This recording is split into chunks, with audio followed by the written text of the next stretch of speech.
Who am I? You sure you want to know? The story of my life is not for the faint of heart. If somebody said it was a happy little tale, somebody lied. I will never forget these words. With great power comes great responsibility. Who am I? I'm Spider-Man. Welcome to Now Playing's Amazing Spider-Man retrospective series. Can Spider-Man come out to play? Part of the Now Playing Marvel Comic movie series. The real crime would be not to finish what we started. Hosted by Stuart. People looked up to this boy and called him a hero. Well, I'll tell you what I call him. Public enemy number one. Arnie. Yes, my Spider-Lord. And Jacob. Please, Scooby-Doo this crap.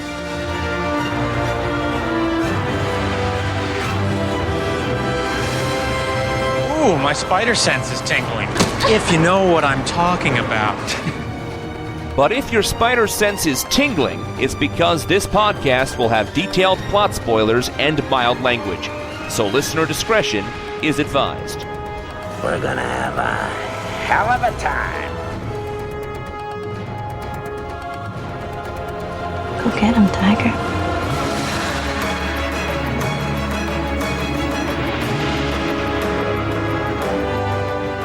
Today we're discussing Spider-Man: No Way Home, starring Tom Holland, Zendaya, Benedict Cumberbatch, Jacob Batalon, Jon Favreau, Jamie Foxx, Willem Dafoe, Alfred Molina, Benedict Wong, Tony Revolori, with Marissa Tomei, and Andrew Garfield, and Tobey Maguire, directed by John Watts. This is Arnie, the Now Playing co-host who was the life of the full moon party at Carmitage. And Stuart.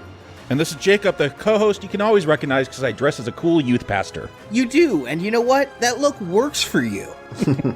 Welcome back to the Church of Spider-Man. You know, it sounds naive, but I forget how popular this character is. We see so many superhero movies, I'm like, oh, here's another one. But no, Spider-Man is up there. I always forget that until I have to go to an opening weekend screening and see the cosplay and the rabid enthusiasm. He's like neck and neck with Superman and Batman. For Marvel, he is the Superman or Batman, at least with the comics. And for the longest time, that's what I thought was so weird when Iron Man was becoming the backbone of the MCU. And I'm like, no, it's Spider-Man. Like, it's always Spider-Man. He is the heart of Marvel. And yeah, I haven't felt that with this MCU Spider-Man because there's been so much else going on. I know, they made C-listers and D-listers into A-listers. Captain America, Iron Man, they became the face of Marvel, even though in the 90s, they did a survey, and I truthfully believe part of the reason Disney bought Marvel is because a worldwide survey found that Spider-Man was the most recognizable fictional character of all time. Mickey Mouse was number 2. Did they buy Marvel and then go, oh, wait, we don't get Spider-Man with it? Sony's got that? I'm just waiting for them to buy Columbia Pictures. Sony doesn't want to make movies. Disney doesn't want to share Spider-Man. And that became a problem with this movie. I mean, because bringing Spider-Man into the MCU was a big deal. And it was a last-minute thing, kind of shoehorned into Civil War, because Sony and the email hack is what actually led to everybody coming back to the table and saying, maybe we can play nice. And Marvel would give Kevin Feige to them and take only 5% of Sony's profits. And that's profits. And Sony's probably saying, we haven't made a penny on any of these movies. Yeah, I agree. It's gotta be, they'd almost do it for free just to have their iconic character back. And yet, the divorce happened. After Spider-Man Far From Home came out, it was announced that Marvel and Sony are parting ways. Oh, I remember this. Yes. The next Spider-Man movie will be taking place in not the MCU, but the SSU. The Spider-Man shared universe with Venom and Morbius. Is that what they're calling that? I call that the junk pile, but okay. But now I think Venom's in the MCU after this film. Like, Disney's stealing it all back. What happened was they had a script ready to go. They were going to make a standalone Spider-Man 3, no MCU connections, and they weren't even sure if John Watts was going to return. They'd signed John Watts to a 2-picture deal. And during this whole thing, Kevin Feige is like saying to John Watts, oh, well, if we're not doing Spider-Man 3, why don't you come with us? We got other Marvel movies for you, John. There's a fight over John Watts. I feel like that's the least important ingredient in this. I hear he signed for Fantastic Four. Yeah, there was a fight over John Watts. And so we almost got Spider-Man 3, where it would have been Tom Holland's Spider-Man, and finally on screen, Kraven the Hunter was going to be the bad guy. I did read that. I read they were thinking about Kraven. That's a huge storyline, The Last Hunt. Yeah, I don't know that they jumped straight to Kraven's Last Hunt. You kind of got to just go there. That's like the Dark Knight Returns comic for Spider-Man. It's really bleak and dark and not a whole lot of words, and Spider-Man gets his ass pummeled. But Kraven, for those who don't know, is a big game hunter out of Africa in the 616 or out of Australia in the Ultimate Comics because they were going for that Steve Irwin thing. He prides himself on being able to hunt anything. He ended up considering Spider-Man the big game. We see a lot of silhouettes at the end of this film. I thought I saw one with like a spear. I was wondering if that was supposed to be Kraven. I'm sure that has to be him. I saw the spear as well, and the big puffy chest. Usually yes. He wears that lion's vest. So that was the movie we almost got. And then Tom Holland. You say stars have no power. I believe you usually. Tom Holland called Bob Iger. He didn't call Kevin Feige. He called Bob Iger, CEO of Disney. Uh-oh, not following the chain of command. That will get you in trouble. Then he called Tom Rothman, head of Columbia Pictures,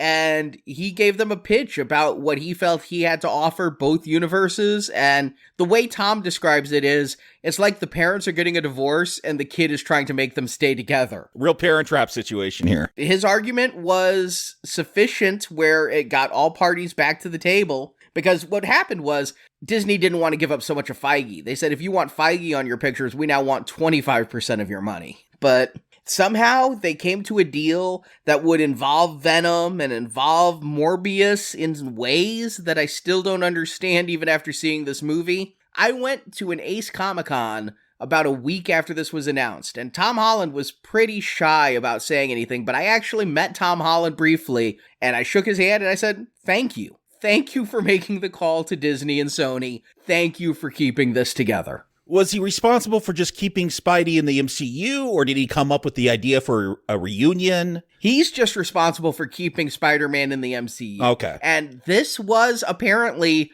the MCU plan for Spider-Man 3. The fact is, even though we had Into the Spider-Verse back in 2018, a great Spider-Man animated movie, the MCU had always been going towards the multiverse for its post-Thanos era. This wasn't to step on DC's balls again, like, oh yeah, you're bringing Michael Keaton back, we're gonna beat you because we got more money, we could get it done quicker. Like the way Civil War beat Batman v Superman to theaters. DC, you are just so second runner these days. And the funny thing is, DC already has a Flash trailer out showing Michael Keaton. Yeah, I know. Marvel was so confident they didn't even need to show us Toby or Andrew. They showed us Alfred Molina, which became a meme. Hello, Peter.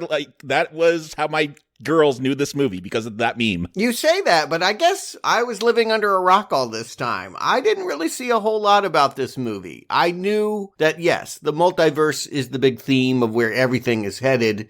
Doctor Strange, a lot of the things that they have upcoming. I mean, we talked about Loki. Yeah, exactly. It's been present for a while. I figured that was the big storyline post-Thanos. So, yes, I figured that they were going to be pulling from old Spider-Man movies, whoever they could get. But Arnie, you were the one that was in the know. If I knew anything about this movie going in at all, it was because you mentioned something casually off air. And I didn't even say everything. I was so excited for this movie. I got the score, and I'm not usually a Michael Giacchino fan, as has come out on the show many times. No, I've heard your thoughts on him on the show. You know what? I'm not above saying when a person's artistic ability has grown, and he has gotten better. I actually really like the score for this movie. I've listened to it independently a couple of times. But god damn it, didn't you learn with The Phantom Menace to not have a Qui-Gon's noble end. Track 18, May Dies. I didn't even tell you guys that one. You told us that you bought the soundtrack and that a major character death is the name of a song. You told us that. And so I went in knowing somebody was going to die. But then again, I would expect that. So, like, I don't think that this movie could be spoiled for me because I feel like it's set in stone that it's going to be a big party. We're going to invite everyone back. We'll see who shows up. And whatever happens, happens. It's a multiverse. So even if someone dies,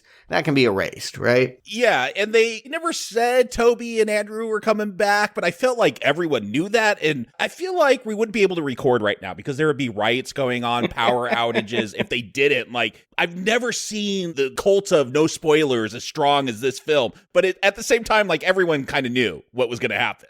To the point that they've only done 2 trailers for this film, and I think it might be because of Corona. They were really playing it close to the vest. The first trailer didn't come out until late August. This thing moved release dates a few times. It was going to be July, and then November, and then finally December. Hence why all of a sudden it's a Christmas thing right at the end. All of a sudden it's snowing where it's been like Halloween before that. Okay. Yeah, I feel like they made some changes in post with the extra thing. There's a couple of moments where you hear like Christmas music even earlier on. Like, yeah, they mixed that in when it was a December release. Yeah. But the first trailer came out in August. The second one didn't come out until late October. There was a cut of the second trailer that showed all 3 Spider-Men. And let's face it, if you show Alfred Molina and you're showing Willem Dafoe... They show Willem Dafoe? Yeah. I never saw Willem Dafoe. They show Willem Dafoe on the second trailer, though. And Sandman and Lizard. You might as well show the other Spider-Mans because it makes no sense for them not to show up. Yeah, it was so funny because in that trailer, I remember there was like a slightly extended, I think it was like a Brazilian cut of the trailer, and you see Electro and Sandman and Lizard like charging forward against one Spider-Man, and then you see like Lizard in the corner, no one around him like gets punched in the face and like falls backwards, and obviously they had digitally erased Spider-Man from that scene. But it was such a thing, I was so invested because like you said, Jacob, if they were there, it was going to be exciting. But if they weren't there, that was the expectation, so the disappointment would have been so great. Yeah, I feel like once you show Doc Ock and pumpkin bombs and things from the other universes, like, you gotta deliver on that promise or people are gonna be very upset. But how much of them? What will they actually do? 5 seconds of Toby going, hey, my back! And like, would that be it? I tended to think that given Marvel has invested a lot in this universe and not so much in the Sonyverse, that they would probably minimize the involvement of everyone that came before Homecoming. I agree, Stuart. My expectation was Ghostbusters Afterlife. Like, we're going to do a cheap 3-minute cameo with the old Spider-Man. I was going to be really upset, just trying to get that nostalgia. You could probably still make those arguments, but I expected them to be in this very little. I'll also just say, at the risk of extreme offense, I don't care whether they come back or not. I'm the one that doesn't really like Spider-Man. So I went back. I just wanted to test the theory. I watched everything from the first Tobey Maguire to Spider-Verse. And do you take back your not recommend for Spider-Man 2? Yeah, I'll take it back if it makes you feel better. But I might not recommend the first one with Green Goblin. Really? Yeah, it's... No! Here's the truth. I don't really like any of them. Honest to God, he's just not my superhero. The quips, the teenage angsty thing, all of that, I don't care. And so, yeah, maybe some movies are better than others, but they kind of were all the same thing to me.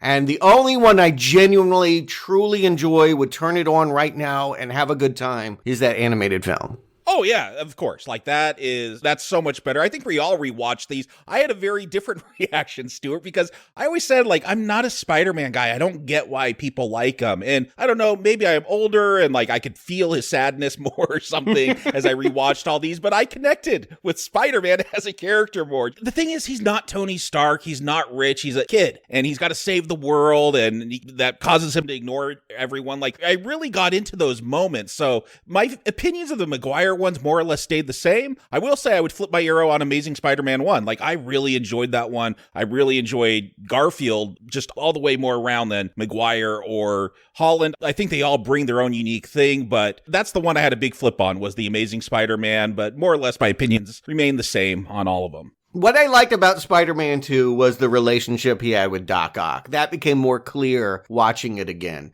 There's still a lot of awkward comedy. I still feel like the movie stops many times to do some bit that's weird and not funny. But yeah, I'll recommend that movie. If it makes everyone happy, smile Green Arrow. What I found interesting too was like Tobey Maguire and Andrew Garfield, like they were the universe. Like Spider-Man was the center of those universes, and it really like set apart how I felt about Holland. Rewatching the Holland ones is like, no, these are MCU films with like Spider-Man running around once in a while, but like those other ones, they were centering their unit, especially the Andrew Garfield stuff. Like they were really building everything around Oscorp and really going for a whole universe there where Spider-Man felt important. I do feel like Holland Spider-Man has been sidelined a little bit after watching all of these within a pretty short time period. I'd agree that Spider-Man in the MCU feels like more personal stories, less global stakes. I also did rewatch all these films, and if I could flip an arrow, the only thing I'd say is there's an editor's cut of Spider-Man 3 out there that is just better enough. It's shorter, first of all, then that helps. It's just better enough that I would give it a weak Green Arrow for the editor's cut. Yeah, I will say Spider-Man 3, like, I think it's a little underrated. I get why it gets so much hate. I don't think it's actually deserving of all that hate. It definitely needs some work done, cut out half the characters, but I kind of got into Raimi's campy Spider-Man universe this time, which was kind of off-putting before, but I kind of enjoyed it this time. Yeah, the Raimi years were better than the Garfield years. I'm just going to say that. I'm surprised to hear you, Jacob. But Garfield was better as Spider-Man. I forgot that they were spy movies and that he had to find out his parents were like espionage. Yeah. No, they were really building up a whole universe around Spider-Man. It feels like if you didn't get Iron Man to have your universe, like that's what Sony was doing with Spider-Man. I'd call the Garfield films underrated, except I know a lot of millennials who Andrew Garfield is their Spider-Man. Like, they're like, we don't care about those old films. Yeah, I'm telling you, as like a modern day nerd, like Garfield works. Again, I don't want to say anyone like this one's crap or that. They're all different takes, but I do feel like Holland and Maguire are more rooted in that 50s, 60s, Marvel comic book, typical nerd, where Garfield, at least it felt like they were trying to do something contemporary. I'll also just say that Andrew Garfield, of all of them, has probably had the most illustrious career outside of Spider-Man. Hacksaw Ridge, I saw him on Broadway in Angels in America. He's probably going to get an Oscar nomination this year for Tick, Tick, Boom. He was really good in that Tammy Faye movie. Yeah, he is proven that he's more than Spider-Man, whereas Tobey Maguire, other than Great Gatsby, I haven't seen the guy in decades. I saw Pawn Sacrifice, but I think he's too busy winning at Molly's game to actually act. And Tom Holland, I did check out some of his edgier work to see what he's capable of. Pass. Yeah, I watched what Cherry come out this year, and Tom Holland just feels too young. Like, it feels like he's always doing that Parker act to me. That's just a bad movie, but he tries. Yeah. He really did try, but it just not served by the material. Devil All the Time was a pretty cool film, but he's not necessarily the focus of it. So I see the ambition, and maybe he'll get there. But again, Garfield wins, if nothing else, in that I feel like he is a respectable actor. And you know what? Watching this movie, I feel like he really developed his own physical language for Spider-Man. The way he shot webs by jutting his hands out and things. He really created a unique thing there that stands apart from what came before or after. I agree with you. I think he's probably the best actor of the three. Strangely, he might be the hardest to get, although Tobey has so much gambling money, I don't know that he needs to act. But I wish that we weren't recording this weekend of release, because of course they did try to keep under wraps that Tobey Maguire's there, that Andrew Garfield's there, and I can't wait for the commentary on the disc. Sony still does those for most movies. Marvel doesn't, but Sony does. They still do discs? Yes, they still do discs. I still buy them. And I want to know how this came together. I want to know who was the holdout. I want to know who was on board. I want to know, and it will eventually come out, who negotiated the most money.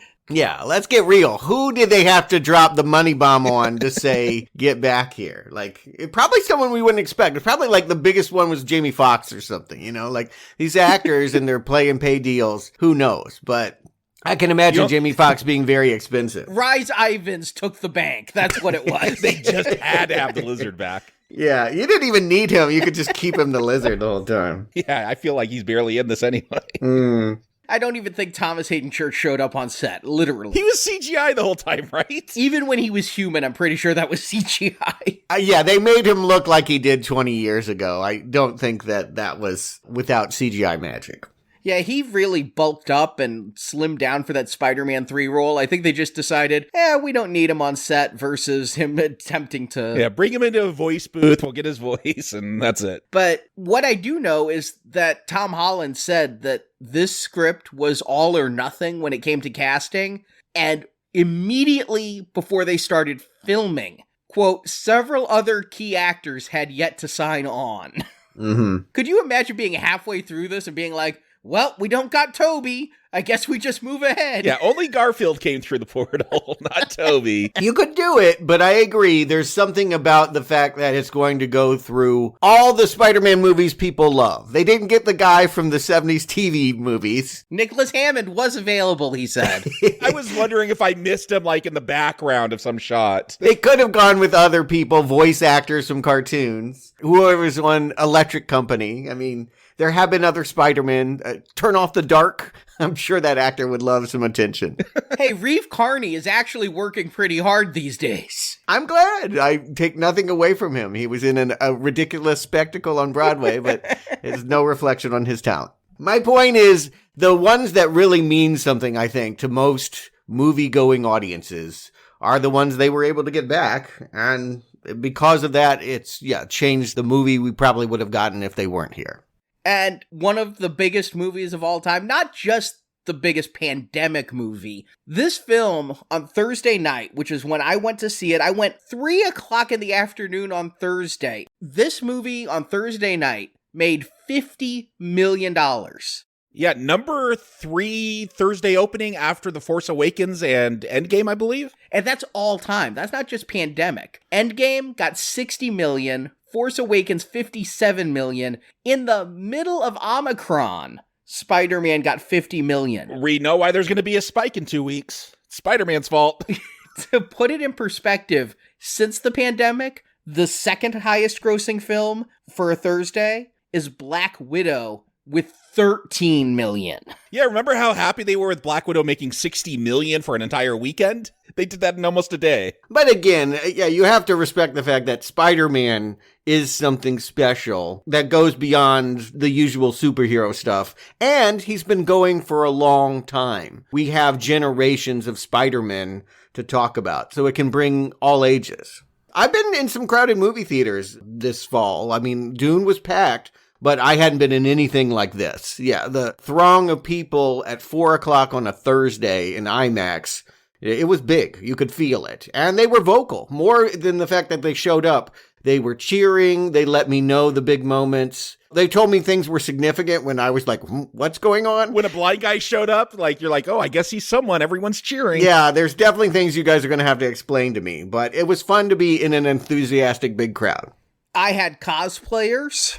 And then I had one guy who was there in Marvel pajama pants. Oh, I had one of them. Like, not Spider-Man pajama pants, but Marvel ones? They just had the Marvel logo? Well, no, they had Marvel characters all over them. Oh, no, this was a Spider-Man pajama party. There were some little kids there dressed up as Spider-Man. One as classic Spider-Man, one as Iron Spider-Man. And then I went back on Friday night to see it in XD instead of IMAX. Again, sold out theater. Both my showings sold out. I went and randomly picked non-XD, non-IMAX times to look at tickets, and there were like maybe 3 seats left on the 2:30 Friday afternoon showing. Just a packed theater both times. The first night was very vocal. The second night, I actually got to hear a lot more of the dialogue.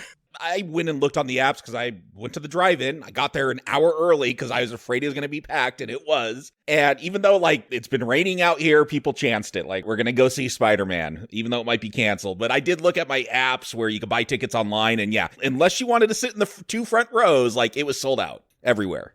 A lot of hype, a lot of enthusiasm, a lot of people wanting this to be great. Arnie, give them the plot. Let's find out what they got. Spider-Man No Way Home picks up at the moment the last film ended, with Jake Gyllenhaal's Mysterio on TV framing Spider-Man for his death. And then he revealed that Spider-Man is really high school teenager Peter Parker, played by Tom Holland. This revelation causes a lot of publicity and possible criminal charges for Peter, his girlfriend MJ, played by Zendaya, his best friend Ned, played by Jacob Batalon, and Peter's Aunt May, played by Marissa Tomei. Even as Peter tries to resume a normal life, when school went back in session, his senior year was filled with student paparazzos and weird-acting teachers. Worst of all, this scandal has made every college reject Peter, Ned, and MJ. To try and fix this, Peter goes to Master of the Mystic Arts, Dr. Stephen Strange, played by Benedict Cumberbatch. Trying to help the fellow Avenger, Strange casts a spell of forgetting across the universe. No one will remember Peter Parker as Spider-Man. But Peter realizes the implications of this too late. His girlfriend won't remember him, nor will his aunt, nor will the Avengers. Peter tried to change the spell at the last minute, causing it to go out of control. Instead of making everyone in this universe forget Peter Parker was Spider-Man, the spell started to call from across the multiverse everyone who, in any reality, ever knew Peter Parker was Spider-Man. Strange shuts down the spell, but not before a handful of people slip through the dimensional rift. Strange tasks Peter with finding these folks, all of whom are Spider-Man villains from previous Spider-Man movies. Going backwards, from Amazing Spider-Man 2, we have Max Dillon, aka Electro, played by Jamie Foxx. And Electro has found a way to regain his human form. He's not blue anymore. And he lost the new metal backup chorus. You know, they're always like behind him like, I am so mad, I am so bad. I had forgotten about that. When I rewatched it, it all flooded back to me. I'm like, oh boy. Yeah. There are reasons to hate this film. That is awful. He hates on me, electricity. Wait for Fred Durst to like kick in with the chorus, yeah. But he kept the baserific score.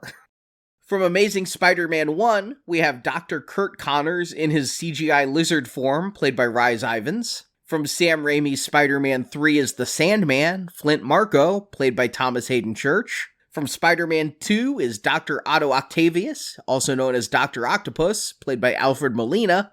And from the first Spider-Man movie in 2002 is Willem Dafoe's Green Goblin, real name Norman Osborn.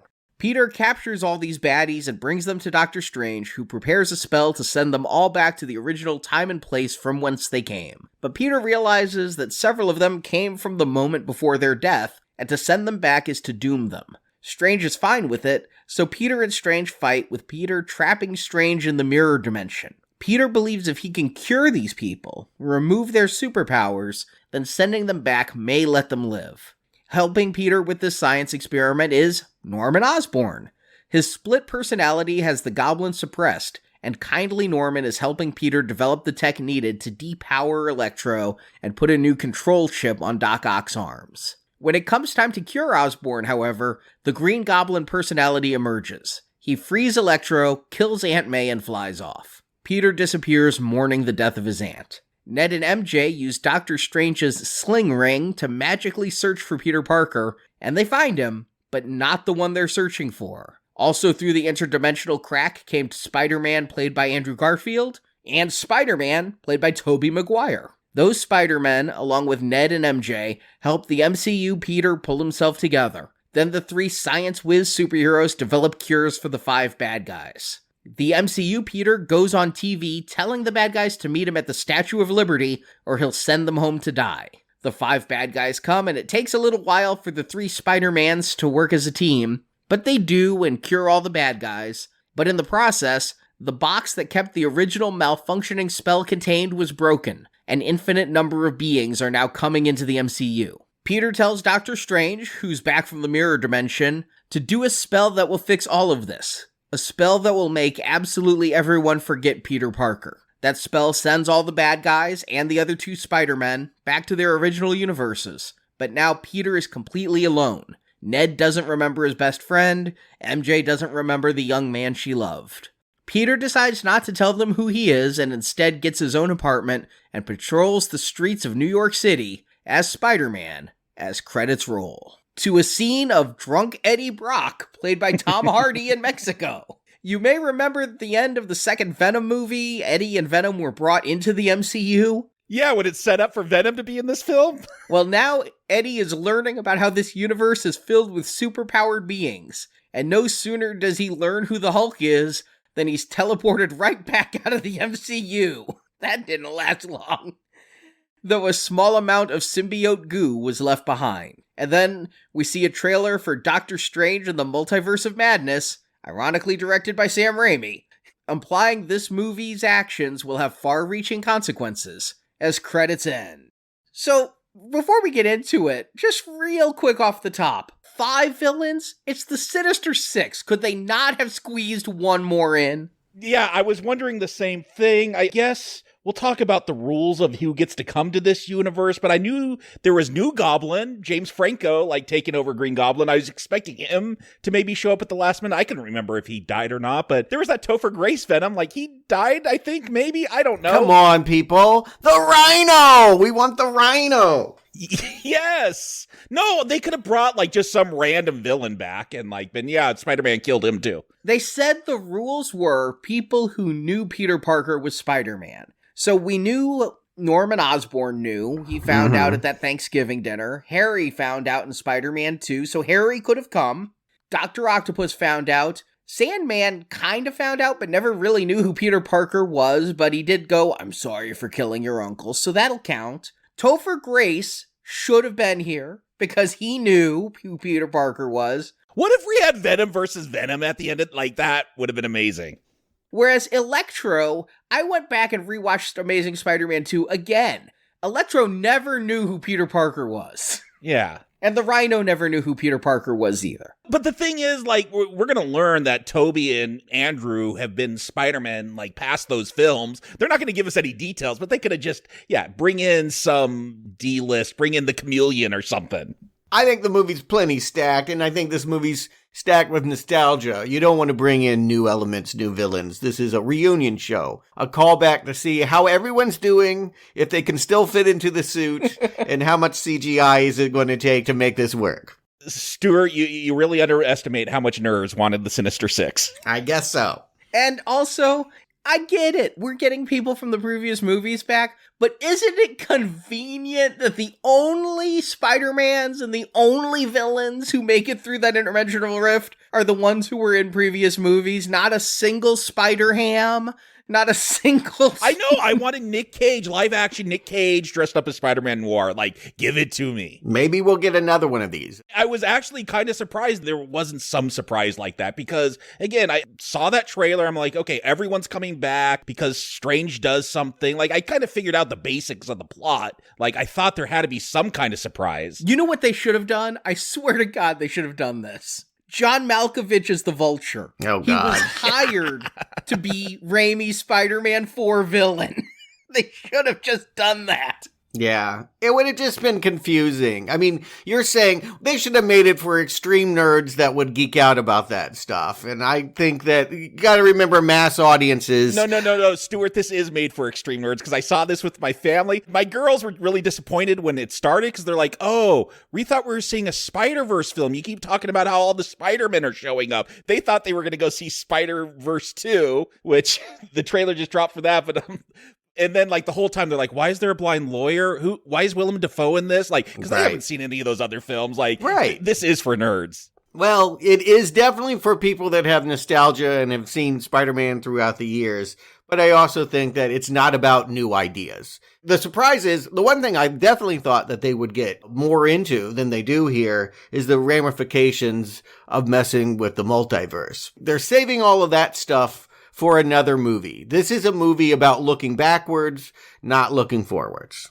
And it wasn't supposed to be that way. This movie was supposed to come out after Doctor Strange. Doctor Strange and the Multiverse of Madness would have set up what happened here. Due to COVID, Marvel shifted their entire movie timeline, and Sony put their stick in the sand and said, no, we said Spider-Man's coming out here. So they had to arrange it so now this movie leads into multiverse, not the other way around. Mm. And I gotta ask, because this is what we do on this show, like, where does Loki, the Disney Plus series, fit in? Like, I feel like the TA should have been showing up. There's lots of variants. Like, if you're looking for continuity. I think they would have if Loki hadn't done what he did at the end of that show. So did that take place before this? Yes. Okay. If you want to really look at the timeline, as far as I understand it from Kevin Feige, it goes Loki was immediately after Endgame, whereas Spider-Man Far From Home was the summer after Endgame, and then No Way Home is immediately following that, and then the very end of No Way Home is taking place right about the start of Hawkeye. Which I haven't watched yet, so okay. It's really hard to reconcile Loki with these other things without some more explanation, but yes, I think that it's because Loki and Sylvie wrecked the multiverse that allowed for What If to happen and allows this to happen. And yeah, we are right back second. I'm kind of glad I went back and watched Far From Home. It was my least favorite of the Tom Holland Spider-Man movies, but yeah, you need to be reminded of where they left you. He's here on a lamppost. It's on the Teletron that Mysterio, Beck, has basically made his assassination look like a hit job. And now not only does everyone know Peter Parker is Spider-Man, but half the world believes he's a villain. And J. Jonah Jameson is there. We've got J.K. Simmons back as J. Jonah Jameson, but he's not from the multiverse. There's J.K. Simmons, J. Jonah Jameson in the Raimi-verse, and this is a different J. Jonah Jameson. Yeah, this is the Alex Jones version of J. Jonah Jameson. Yeah, I agree. He never got to run a newspaper empire. Instead, he is like blogging and selling at some point supplements. Yeah, it's very Alex Jones. That's what Alex Jones does. Yeah. It's clear just graphically in the way that he presents and all that. They're doing a parody of, well, what's become news. Let's face it, less people read newspapers. It is all about what you put out there on the web. And we talked about, like, if Spider-Man killed you, you get to come back. But I guess that's only in another universe. We debated, like, is Mysterio really dead? I guess he is. He doesn't get to come back. He's not alive. Like, everyone believes he's dead at least. I thought he would be the sixth one to show up. Yeah. I really thought at the very end, because he was at the very beginning, he'd show back up and be like, look what I have wrought. But no, I guess he is dead, or at least Jake Gyllenhaal's too busy off making movies with Michael Bay. But no, we do start off here with Peter Parker out, and it strikes me sad how realistic it is that immediately people swarm MJ on the street, they start touching her, Peter goes down to save her, and some woman's like, Spider-Man hit me! Look, Spider-Man hit me! I mean, this is just the sad state of our society, is you're grabbing at a person, and when your hand gets pushed away, now you're suing them for assault. Yeah, it is a downside, a replication of also, victims being able to speak out. I don't want to say it's all shaming innocent people, but it is a byproduct that now everyone is under suspicion, and you can destroy someone's reputation in a millisecond. Like, all of a sudden, Spider-Man has gone, he's had 1 week with MJ in which only she knew, and they've been falling deeply in love, and now all that is in jeopardy because everyone knows, and he's still got another year of high school. I forget this, but he's got a senior year to go through. It feels like they're heading off to college. I thought they maybe flubbed on how old he was here, because, yeah, he's applying to college. I guess you could start doing that your junior year. I was lazy and did it late, so. Yeah, I didn't do it until, like, my second semester senior year, but here they're getting all of their acceptance letters before senior year even starts. Well, yeah, I mean, they're trying to get into prestigious universities. MIT gets mentioned a lot. I don't know how much they paid to be in this movie. Not nearly as much as that Limu Emu. Yeah. I've seen a lot of, ads connected with this Spider-Verse now. But yeah, so these kids, they need to have a normal high school life. They're still going to try to do the movie that they've been making the last two times, in Homecoming and Far From Home, where a lot of it is just adventures in high school, but they really can't. And I will say, for me, that is a relief. That has been the struggle of the MCU Spider-Man movies, is that they have wanted to cater to the young audience so much that it feels like a Nickelodeon show sometimes. See, and I had the opposite reaction, Stuart. I thought, okay, this is big. Like, this should feel dangerous. Everyone knows who Spider-Man is now. And yeah, they know who they are, but they're almost celebrities when they go back to school. And it's more high school hijinks. It's about getting into college and all that. The only thing that we see that might be dangerous is Damage Control shows up and they get hauled in and interrogated about what they know. Who is Damage Control? They're like Damage Incorporated. they go and they sort out the messes. Like after superheroes fight supervillains, they go and clean up the mess. Damage Inc. showed up in Homecoming. That's why Michael Keaton was so upset. He lost his business to them. I knew they did cleanup. I thought Damage Control were like the janitors who came by to fix buildings, but I didn't know that they would like prosecute people for child endangerment. Yeah, they say it's the feds when they knock on the door, so maybe there's some kind of new Homeland Security agency. Yeah, they're an offshoot of S.H.I.E.L.D. We don't want to use that anymore.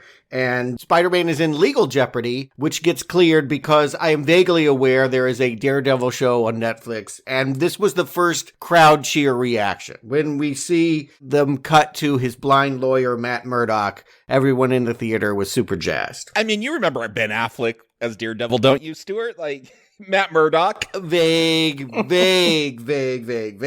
I've just repressed so much, but yes, he was a lawyer. I think that's true. Yeah, does this mean we have to do Iron Fist? That only got one season. I know all the other Netflix stuff got multiple seasons, but... They were TV shows. Yeah, really? no. Yes, the multiverse could encompass so much that we would have to retroactively cover. But no.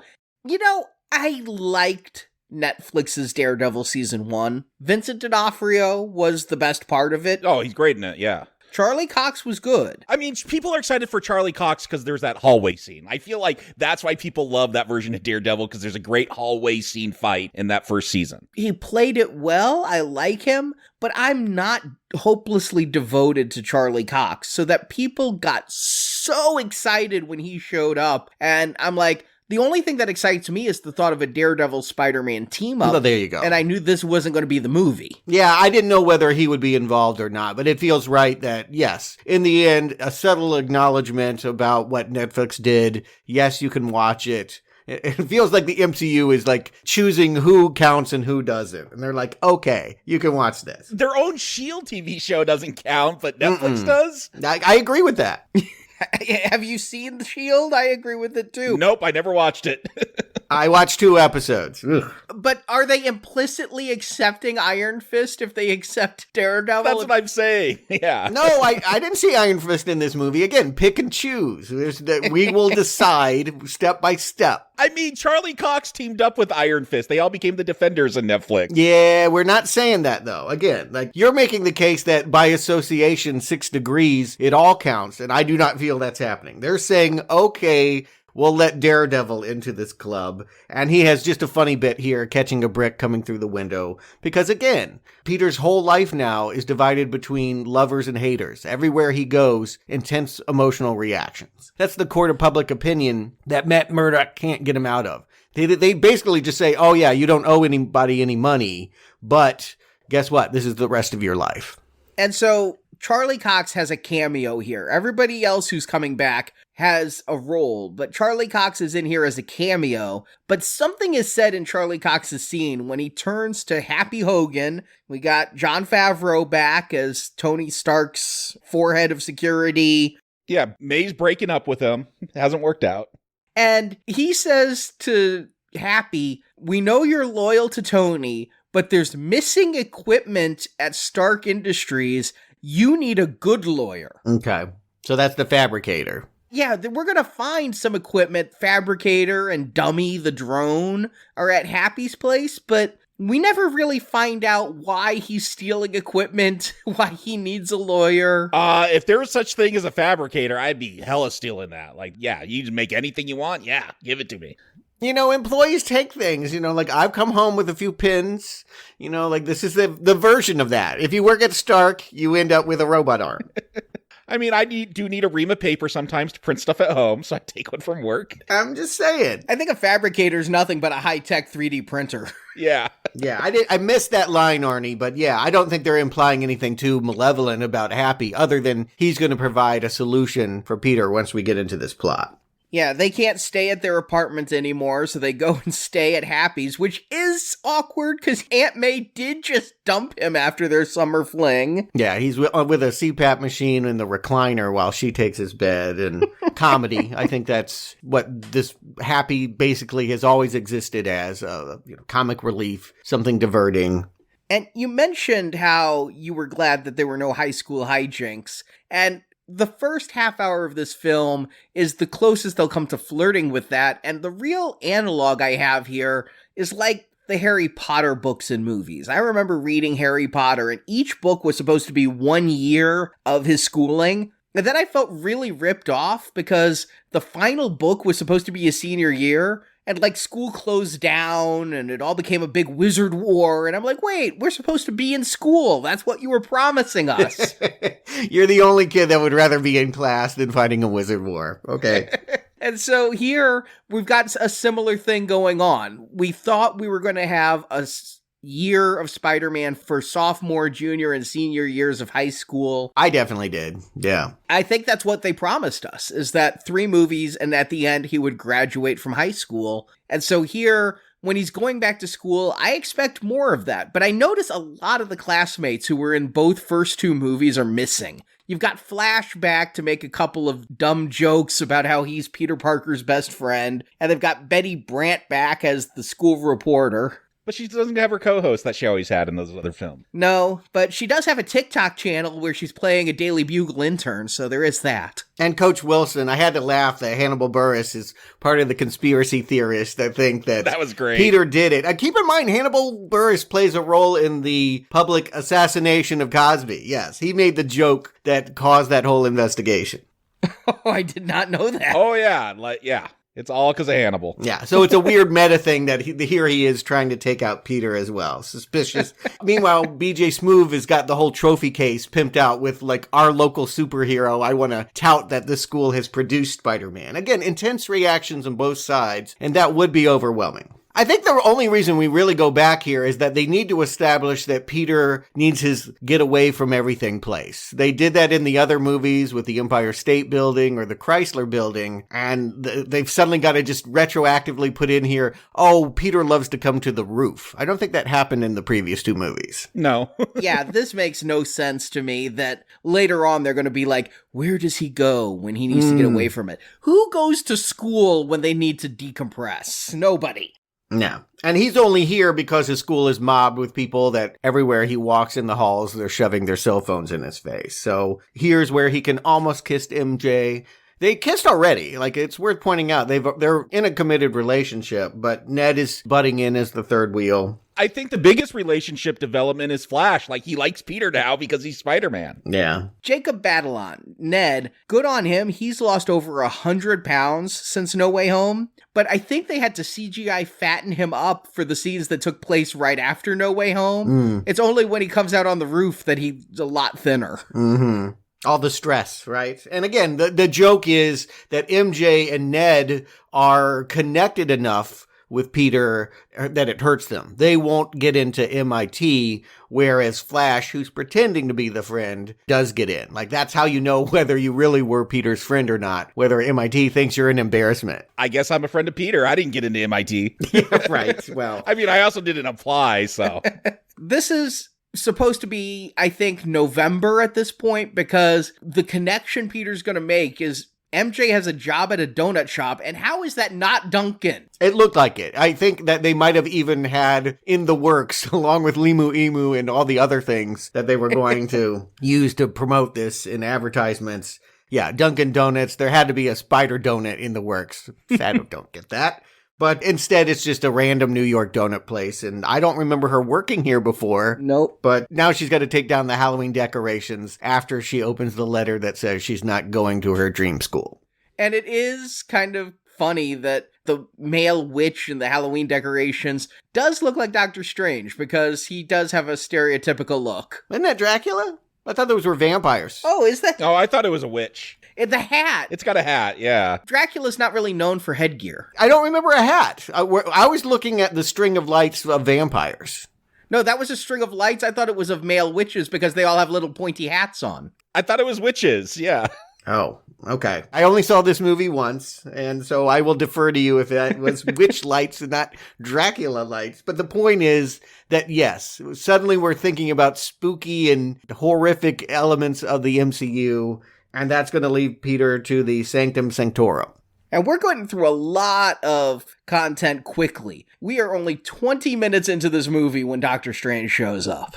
Is this place Hogwarts? Like, they have kids here shoveling snow. I don't remember this being a place where, like, tweens can come and learn magic. There are other sorcerers. Remember he went to that whole sorcerer school of Camartage in the first film? There are still a lot of sorcerers being trained. I don't think that they're normally here. I think they're here for cleanup at this point. Yeah, Wong left the door open to a Siberian portal and the place is covered in ice. And I guess this is new information that Strange is not the Sorcerer Supreme anymore because he got blipped, so he got demoted? I guess that was decided upon during Endgame. And what it really came down to is somebody asked Kevin Feige, do you really want a male white person to take over the entire thing from over the Asians who have been there and away from the woman who ran it? And so for optics, yeah, let's make Wong the Sorcerer Supreme. Mm-hmm. Plus, Wong needs something to do. This is his only moment here. He's going to be the naysayer when Strange is starting to think of spells that might be able to help Peter with his problem. Strange is acting strange in this movie. First of all, he is way too eager to jump immediately to a spell to help Peter out. And I know he says that he's done it for lesser reasons, like the party that Wong doesn't remember, but it does seem rather odd to me that he would just instantly be like, yes, let me change the fabric of the universe for this teenager. Yeah, I agree. Like, this does not feel like the Stephen Strange that we have encountered previously or seen his journey in his film. Then the trailer came out and we found out it's Strange and he's going to cast a spell. I'm like, oh, this is just like a goofy, like, 2-issue arc, like in the comics, where, like, you have a guest appearance by Stephen Strange. Like, it's not even going to be that important. It's not going to have any weight because whenever you have a crossover, it's just, yes, to do something goofy. And that's how this feels at the beginning. It's just like, Strange is going to walk in. Oh, yeah, sure, I'll cast you a spell. It's not really in character for me, but we got to have this crossover, so let's just go with it. Has anyone gone back and rewatched Doctor Strange? I saw that once in theaters and never thought about it again. Yeah, not since Endgame when I rewatched everything. Yeah, I've rewatched it multiple times in theaters and at home because I keep doing marathons. Okay. Let me put you this way. I've never once been like, today I'm watching Doctor Strange, and it's not part of a marathon. Mm-hmm. Well, here's my sadness, is I think Cumberbatch is a good actor. When I think about Sherlock, it's one of my favorite TV shows of all time. But every time he pops up in these franchises, like Khan and Doctor Strange, and I just don't like him. I find myself not liking him, and it's a strange feeling because I know I should, and do sometimes. I just want him to be British in all his roles because he cannot do an American accent. It's embarrassing at times, like when he's trying to pull it off. Like, just make this Strange British so he doesn't have to do this anymore. Yeah, he's kind of taking over the Tony role. Now that we don't have Robert Downey Jr., he's sort of the mentor that's a curmudgeon and maybe wants to help, but is also chastising this kid all the time. Yeah, what the compromise they come up with is that there's this spell that will allow people to forget what they learned from the Teletron news break. And because Peter interrupts 5 times to make special exceptions with Ned, Aunt May, MJ, and Happy, that's why 5 villains are going to come into this realm. Oh, I didn't even put that math together of 5 and 5. Yeah, I figured that out later. Like when I was going through my notes, I'm like, oh, he mentions 5 people he doesn't want to forget. I guess that's why it's 5 and not the Sinister 6. Yeah, that's the math that I saw happen. It started out being 1 spell, and then he asked for 4 exceptions with these 4 different people. And because of that, if he had asked for another exception, if he had asked for Flash, then I guess we would have gotten Mysterio or whatever else you guys wanted. But it looks like Strange puts the spell in some kind of like paperweight or something. It's this geodesic cage and says, now I'm not going to give the spell to you. And why didn't you even request from the MIT board before you came to me? Why didn't Strange ask him if he made that request before doing this spell? Like, again, that Strange is off in this one. He is. I didn't like him in the beginning. To say he's off in this one is to say that he worked in others. And I have always found the only Doctor Strange for me is from the 1978 TV movie.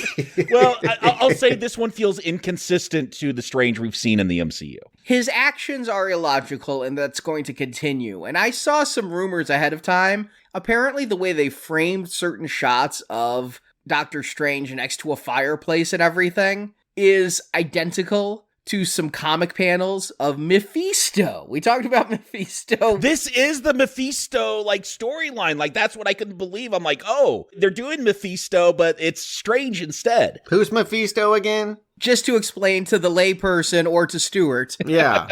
In the comics, in Civil War, Peter Parker unmasked himself in front of the world. And then, because Joe Quesada, CEO of Marvel, doesn't like Peter being married, there was a comic story written called One More Day, where Mephisto came and agreed to save Aunt May's life if he could unwrite history and Peter and Mary Jane were never married. And this is a devil-like character, so it's a deal with the devil. Well, I figured that part, but okay.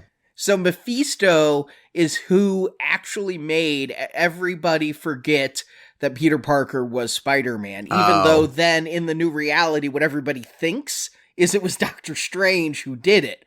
But the way Doctor Strange is so quick to jump to a spell and to disobey Wong and to do all of this, there was a lot of rumors going in that we were going to find out that Mephisto was behind this all along, but I think that would have overloaded this movie. You couldn't have a biggest bad. Yeah, and I'd also add, I mean, Arnie made the excellent point that they had to change some things about Doctor Strange because of the order that the movies are now coming out. So maybe they had original plans, and because they didn't have that previous Doctor Strange 2 to set it up, they just had to make him look like a jerk here. Like he's just scolding a kid and slamming the door in his face. And yeah, Peter's like, okay, you're right. I should go find the assistant vice chancellor of MIT. She's in a car in a traffic jam on the way to the airport. I guess it's because Parker is in high school. He's still immature. He's growing. He's learning how to navigate this world. Like, do you go and stalk the admissions officer on the freeway to try to get into a school? That seems even creepier than maybe having murdered Mysterio. Perhaps, but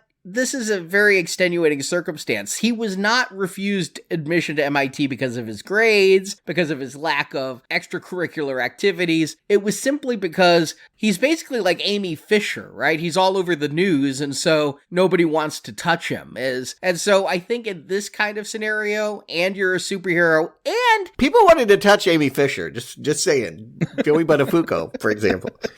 I do have to say that people really are siding against Spider-Man pretty quickly, given that he was critical in Thanos and bringing people back at the end. Yeah, he's an Avenger, or was an Avenger. Yeah. I don't know if he still is, but... Yeah, the evidence against him is that, the drones were Stark Industries, and there's that footage that basically they've changed the audio, so it sounds like Spider-Man is saying he's executing Beck. And then his one ally that was supposedly in the background that can verify all of this was Nick Fury. And Samuel Jackson, we found out in a end scene of the last movie, is out in space, hanging out with Captain Marvel. So he doesn't have a lot. I mean, again, like a lot of things in this world, people jump to conclusions very rapidly, and there's evidence to support whatever position you want. Because in the end, we don't like facts. We like to have judgment. Admittedly, the Avengers are scattered to the winds, but I think somebody should stand up and be like, hey, Spider-Man saved the world with us. Cut him a break, MIT. I mean, Cap's gone, Thor's gone, Iron Man's gone. Who do you got left? Like Hawkeye? Anyone gonna believe Hawkeye? Captain America is there in the form of Sam Wilson. I don't know that he has the same clout. And they've got other things that they're doing. They got their own shows. They got their own problems here. The fact that this boy wants to get into MIT doesn't feel like, a reason to stop the world and have the Avengers assemble.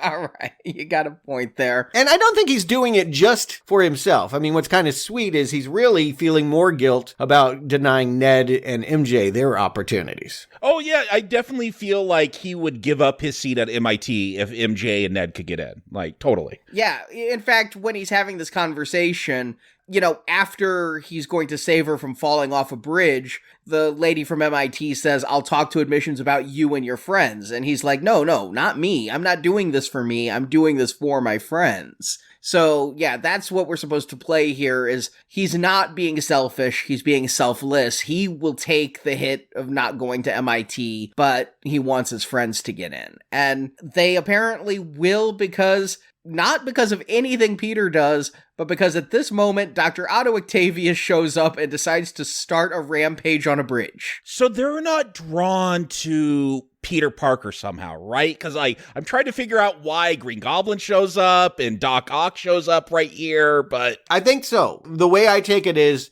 that they are in some ways seeking out Peter/Spider-Man, but they're still lost in the beliefs of their plots from the previous movie. It's said that Doc Ock is looking for his machine, which we know went to the bottom of the river. Yeah, he killed himself destroying that machine, Right. He doesn't know, and none of these people know they're fated to die. It was like they were yanked right before the moment of their death, and they've still got that grudge against Spider-Man. The thing is, Electro and Sandman and Lizard don't find Spider-Man, but Doc Ock and Green Goblin do. So it is a little confusing as to, I honestly think these two may have been looking for Spider-Man, whereas the others might not have been. Well, Doc Ock doesn't even know he believes Norman Osborn is dead. He's surprised when he shows up even. I'm not saying they were looking for him together. Yeah, I'm just saying. They're all lost in their various movies. To Molina, he's still in Spider-Man 2, and it will be a shock to him. He'll tear a patch off the spider suit, and Tom Holland will have to use the nanobots to cover it and take away from his mask. Once he sees Tom Holland, he goes, "You're not Peter." Kudos to the special effects wizards. We know they've been very good at de-aging characters, from Michael Douglas to Robert Downey Jr., but here, Alfred Molina does not look like he's a CGI de-aged person. He just looks about the same as he did in Spider-Man 2. They did a great job with that. I am glad they updated the costume, though. Put a shirt on him. That old design in the Raimi one where he's got to run around shirtless, was kind of silly. Mm-hmm. And I had forgotten, you probably didn't, Arnie, because you watched and loved the movie, but it's really not him that's the problem. It's the arms. Yes. The sentient arms have been infecting his mind. They suck up that patch of the suit. They eat the nanobots, thinking it will make them more powerful. This is actually what gives Tom Holland the upper hand. I will say, I got to credit, all these Marvel conspiracy people, oh, that rabbit, that's Mephisto in WandaVision. Usually they're wrong, and I just laugh at them. But I remember the trailer came out for this, and people really zoned in. They're like, oh, look at Doc Ock's arms. It looks like it's Stark Tech. I'm like, come on, it's just a redesign. Stop overanalyzing everything. Yes! But they were right this time. It is Stark Tech on those arms. Mm-hmm. They're Spider-Man colors. I like that he had to do Bluetooth pairing. He had to pair the device and then he could control the arms. And that really shows the impotence of Alfred Molina as a bad guy when he doesn't have giant robot arms. He's trying to punch you. Yeah, he's not a bad guy. And again, watching that Spider-Man 2 again, it made me remember that they were great friends before those arms took over his mind. And so that is sort of the interesting relationship. I guess maybe that's true of all the villains in the Raimi-verse. Well, no, I was going to say, Stuart, rewatching all those, Parker doesn't have a father. Ben dies, that was his father figure, and then all the villains are his father figure. And I thought that was super interesting watching it this time. It's something I really got into, and I don't know if Holland has had that. I feel like this is the Holland Spider-Man origin story that we have not gotten yet. Well, because he had Tony, he had the Avengers and he had Tony, so he didn't need Uncle Ben and all of that. But this is the movie where he goes from Spider-Boy to Spider-Man. So there will be a rite of passage. And yeah, so in this moment, he is one. Doc Ock is impotent and Spider-Man can control those arms. And MIT is saying, you're a hero and I'm going to talk to the board. It all seems to be good, except the villains keep coming. Goblin, you say that this is Defoe, but I was wondering. I was like, is it Franco? I wondered if Franco would show up, but I don't think Hollywood's hiring him anymore. Oh, that's right. He's been canceled, huh? Did he get canceled too? I mean, again, I can't keep track. Yeah. Okay.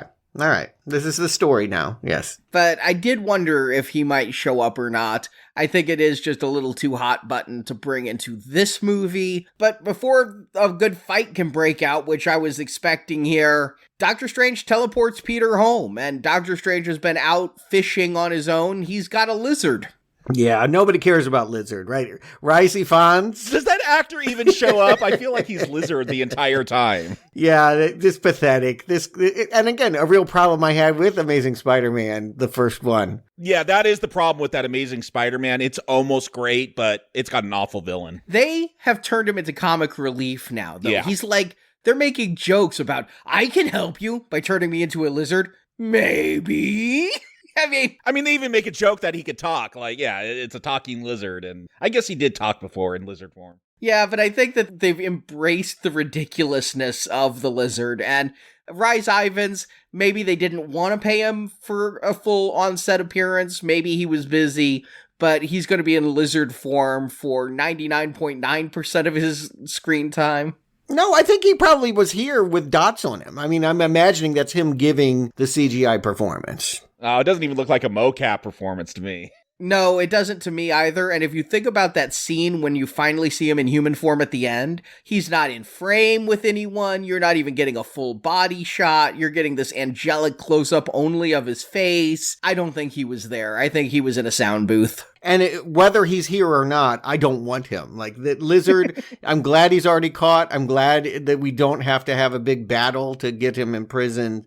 Not my villain. Even in the Spider-Man pantheon of villains, I feel like he's lower. If it wasn't for Todd McFarlane's Spider-Man #1 and that 5-issue arc, Torment, I think Lizard would be far lower than he is. But he's been elevated thanks to that inclusion. Mm-hmm. But at this point, Doctor Strange has his magic box. And he has the way to send everybody home. But he tells Peter, you have to go round these people up. Why does Peter have to go round these people up? Yeah, why not magic them into the booth like they did with Doc Ock and Lizard? You know what? You can ask the question. It's fair enough. But the point is, we got to make it about collecting them in these cages. Yeah, I will say this film is really clumsy when it comes to just some of these logistics. Like, look, people are going to be happy Toby and Andrew are back, or I guess just Toby is back. Like, we don't need to figure out all these logistics. I'm happy Andrew's back. I am too, but... Oh, the audience was happy for both. Yeah, I heard applause for all the people. But I think most people wanted just Toby. Like, they would have been happy with Toby. Yeah, the thing is, what we end up getting is about 20 minutes of what sort of feels a little bit Bill and Ted, and it's kind of like Green Goblin's The Napoleon. Mm-hmm. Yeah, that's a good comparative. I agree with that. I mean, I think Cumberbatch even speaks to that when he screams Scooby-Doo this shit. I mean, like, we know that this is just a cartoon plot that, okay, if you need MJ and Ned to do this because we like to see those three together and not because Spider-Man actually needs them, well, okay. Yeah, I got questions about Ned's abilities later on in this film. Like, it's crazy. Like, Strange, why'd you practice so much? You don't need to, apparently. Well, he's still the man in the chair here. They're going to be at the laptop in the Undercroft, which is essentially a laundry room where Pilates reformers look like torture racks. Oh my god, I loved that he uses Just for Men beard dye. Yeah. That had me cracking up both times.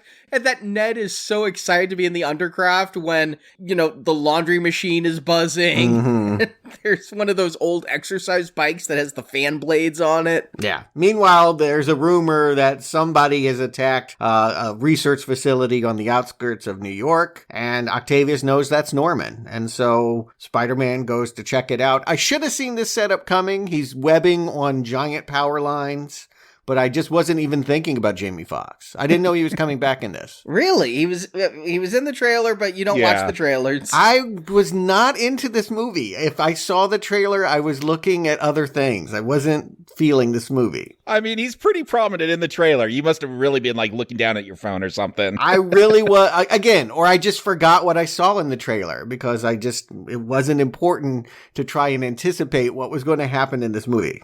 I did wonder, like, are they bringing in the same versions? Because I did see that trailer, and, like, they have a flash of that classic comic book Electro silly mask. Like, this is not the blue Jamie Foxx. I'm like, maybe this is just a different version of Electro because they're embarrassed by that one. If Jamie Foxx put on with the lightning bolts pointing off like he's got a star face or whatever. Okay, you know what I'm talking about. Yeah, okay. From the cartoon way yes. back. Yeah, that would be something. They did that, though. They put electricity around his face in that pattern a couple times. Yeah, they flash it for a few frames. Oh, is that the... Yes. Oh, how funny. I never thought about the cartoon Electro. But who is my Electro? When you say Electro, that's always what I'm going to think of here. I laugh at the postmodern of it because he's going to be like, there's a different energy here. I'm like, yeah, you don't have to do the stupid shit that you did in Amazing Spider-Man 2. Yeah, he is not doing the nerd thing. Like, he is a totally different character now. Yeah, he doesn't have the comb over and the hair. That's going to be called out. Speaking of outfits, Spider-Man is in a black and gold outfit here. Somebody threw paint on his red and black outfit, and the nano suit is missing a part, so he had to turn his suit inside out, and it just happened to have this really cool pattern underneath. Or something that they can sell, as a toy. Yeah, toys. I mean, this Spider-Man has had, rewatching all of the Spider-Man, like, this one has so many costume changes in this trilogy. He really is the new Iron Man in that they can sell so many action figures because he's had so many suits. But this one, I remember them calling it his magic suit because he has that wristband Doctor Strange gave him that would magic people back, and they thought this was like a sorcery suit. No, it's just the regular suit turned inside out. If you close up, you can see some unhemmed threads and some wires. All right, so help me out. Electro, I think, improvement. Okay, I like this version better than what I saw in Amazing 2. Yeah. But what's going on with Sandman? I feel like Flint Marko is a totally different character in this film. Spider-Man 3, like, teary-eyed, thanking Peter, they reconciled, he's a good guy again, not this, like, nope, he's just bad now. Well, he is trying to help him here. He is trying, like, he comes up and he protects him from the lightning bolts at first. Yeah, he helps him until he realizes it's not Tobey Maguire. Right. Here's what I would take it as. The first time I saw it, I really liked it because Sandman was a reluctant villain in that movie. Right. He was almost a sympathetic character, one of those misunderstood monsters. He never wanted sand powers. He never wanted to kill Uncle Ben.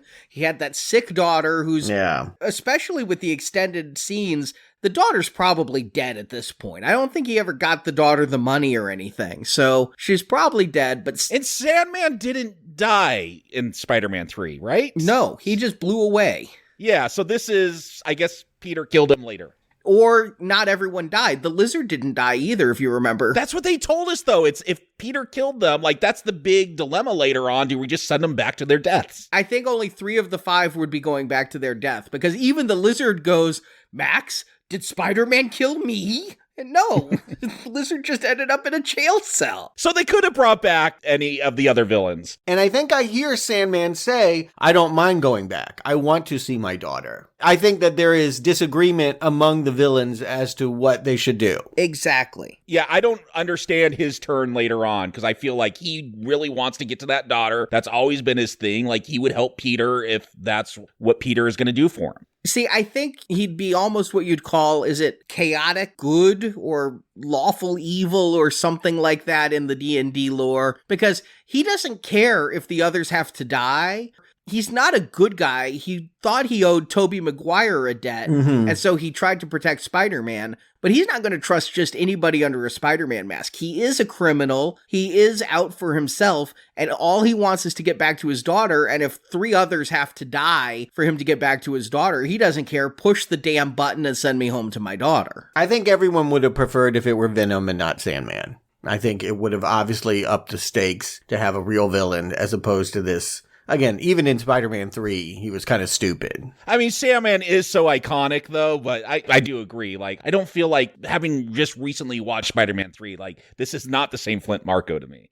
My thing is, I feel like Lizard and Sandman are afterthoughts here. I don't think the actors are here. Sandman stays in CGI Sandy. I mean, they were the first 2 to sign on. Yeah. We don't need to worry about Hayden or Lizard. Like, we'll get them, no problems. They need the work. No, Thomas Hayden Church is on an HBO show. I think it's called Divorced or something. They canceled it. Yeah, you think it's called because no one's watching it.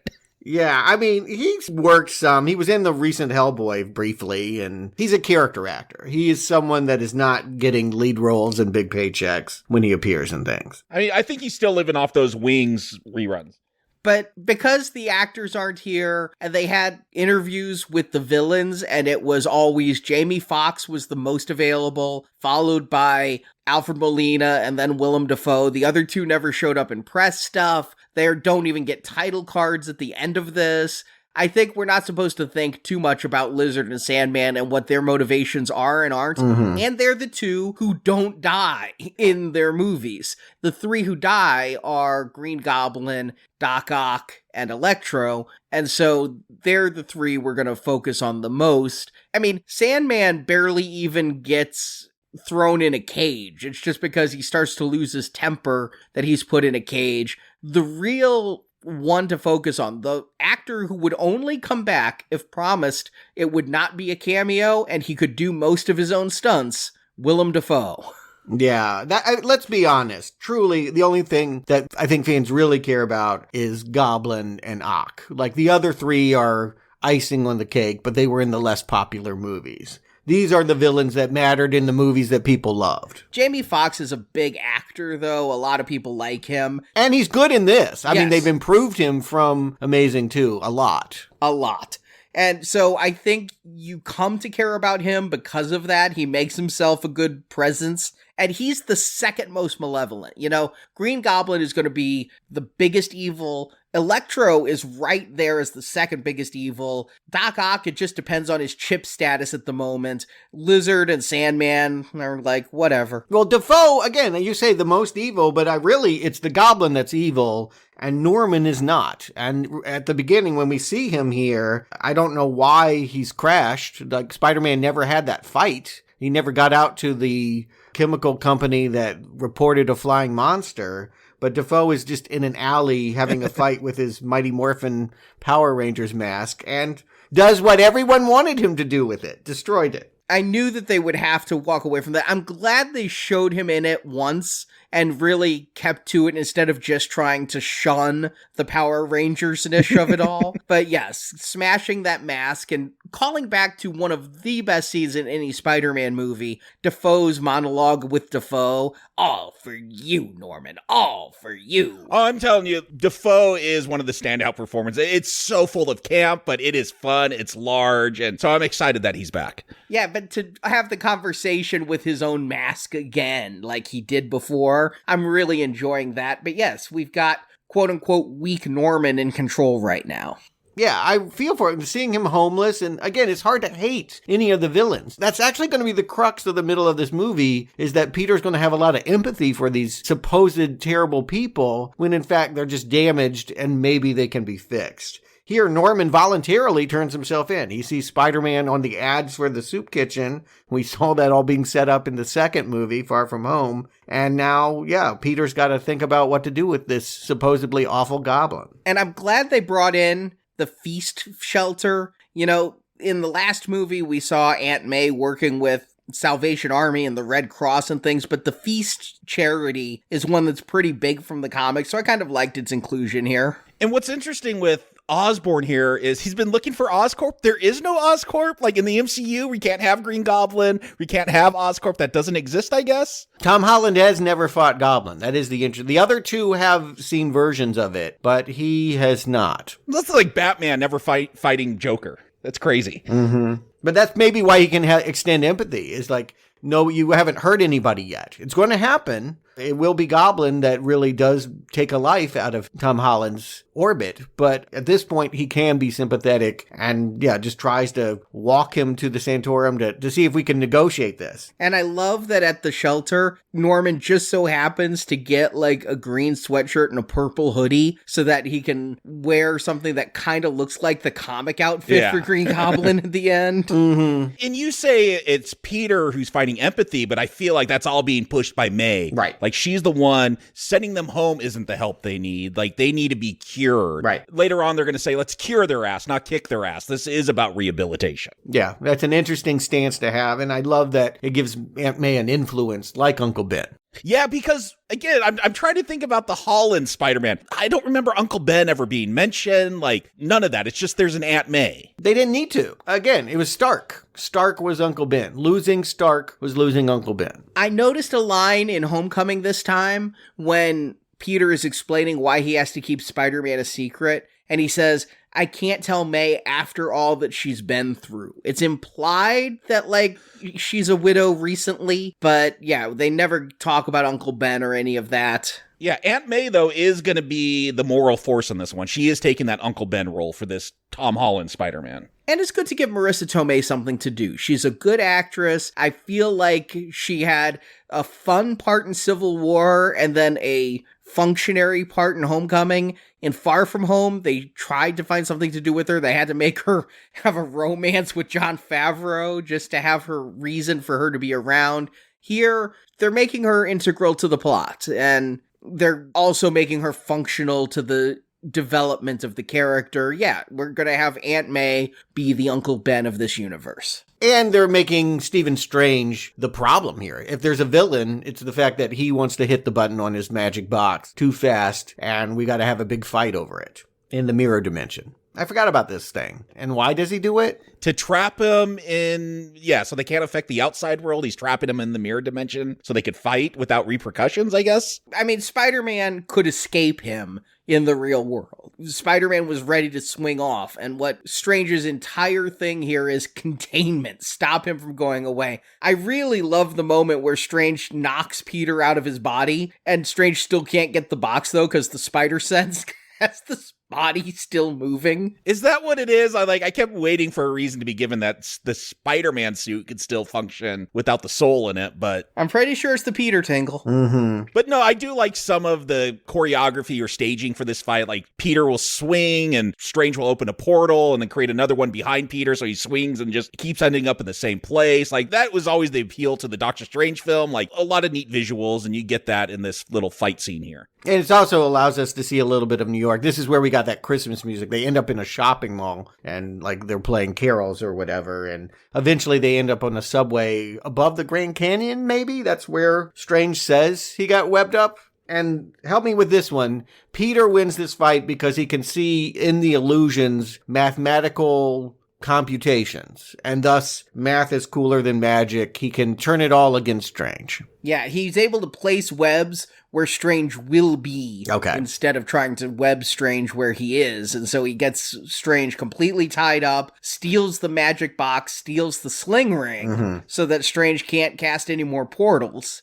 Yeah, now Strange is out of the picture at the 1 hour mark. There's an hour and a half where we're going to be without the adult presence. And this is where we bring in the Fabricator. This is where Peter thinks that, okay, I alone can come up with the science and the math that is going to fix all of these problems. How arrogant, really. I got to say, these are all 5 scientists, right, that he's trying to help that must have had their own thoughts about what went wrong. Max is an electrician. I mean, he designed a grid, but he's not exactly a scientist. And Sandman is just a thief. Okay. Sandman agreed, wouldn't be able to help out much. I don't feel like they really want to help except for maybe Osborn because he's subdued the goblin for this time. And I do love that line. I am a bit of a scientist myself, calling back to that exact line from the first Spider-Man film. That got a big cheer from the audience. Yeah, Peter doesn't need to go to MIT if he can actually come up with cures that are corrective. I want to know what he's actually coming up with, because this Fabricator, this is like Star Trek shit to me. Like it's cheating. Oh, we just plug something in and it's going to make it. Yeah, it's a way of saying we don't have this in the plot to figure out, so we just have a magic device that makes everything right. But yeah, this is where we learn that Octavius isn't bad inherently. It is those arms. Peter's going to rebuild that inhibitor chip and place it back on there. And now Ock is all ready to help. But some of them don't want to be. And again, this is where I really like Electro, is that they rehab the arc. Yeah, is that an arc reactor they stick on him to suck up the electricity? An anti-arc reactor, basically. Instead of giving power, it's absorbing power. Yeah, and he's got a couple minutes there to sit there and think, I like this world. I don't have to do the stupid things I did in Amazing Spider-Man 2 in the MCU. I could actually be a cool villain here. I think I want to stay. And I get why he joins the mutiny. What does Goblin grab? There's a moment where he comes at Peter and he gets his hand webbed, and I can't tell what Dafoe is about to do. I couldn't tell, and I saw this movie twice. When he's getting webbed up, I just thought he got webbed because Peter had sensed danger, but there wasn't an immediate danger. It wasn't like the Goblin was about to stab somebody. It's that he was going to cause problems, though. And so Peter just webbed his hand as identifying the source of the danger he's sensing. Oh, I literally thought it was a knife or something like that. But at any rate, yes, this is where we see that it isn't Norman, that he still, despite the mask being gone, still has those goblin thoughts and doesn't want to be cured. And the cure doesn't work, too. It should be said that they do, inject him. May goes and grabs it, and for whatever reason, Peter didn't get it right. And why does Sandman join them? Because I feel like he would help Peter because he just wants to go home. This is risking the possibility of going home. If Sandman just cares about that daughter, that's what he told us while they're hanging out at Happy's apartment here. Sandman and Lizard don't do much. Lizard stayed in the van anyway. He has so little to do. that when the others were up in Happy's apartment getting fixed, all Sandman does is create a sandstorm and gets the hell out. He's like, screw all y'all, and leaves. He doesn't attack anybody. He just goes away. And Electro pretty much goes away too. He rips off his thing, but he's not after Peter. Yeah, I feel like they all leave except Goblin. No, they want to enjoy their lives in this new environment, is the way I take it. The lesson I take is don't ask about Sandman or Lizard. I don't know why they're doing anything that they're doing. It feels like Sandman, they give him clear-cut motivations with that daughter. Like, it should have defined the character more. But you're right, they don't really care about him. Who cares about Sandman? Who cares about Lizard? I didn't in their own movies, and I don't now. And for reasons, Lizard is running around when the DODC arrives, and... Yeah, J. Jonah Jameson cares because he's got a spy that's been following Peter around and figuring out what's going on. And is he the one that, like, calls the SWAT team in? Yeah, he called the SWAT team, so they were already on their way even before this disaster happened. Blame's a hard thing to pin on, but I think they always want to make J. Jonah Jameson part of the evil, corrosive public opinion problem. You know, like, because he always wants to define Spider-Man in purely negative terms, it's created the environment in which May is going to be killed.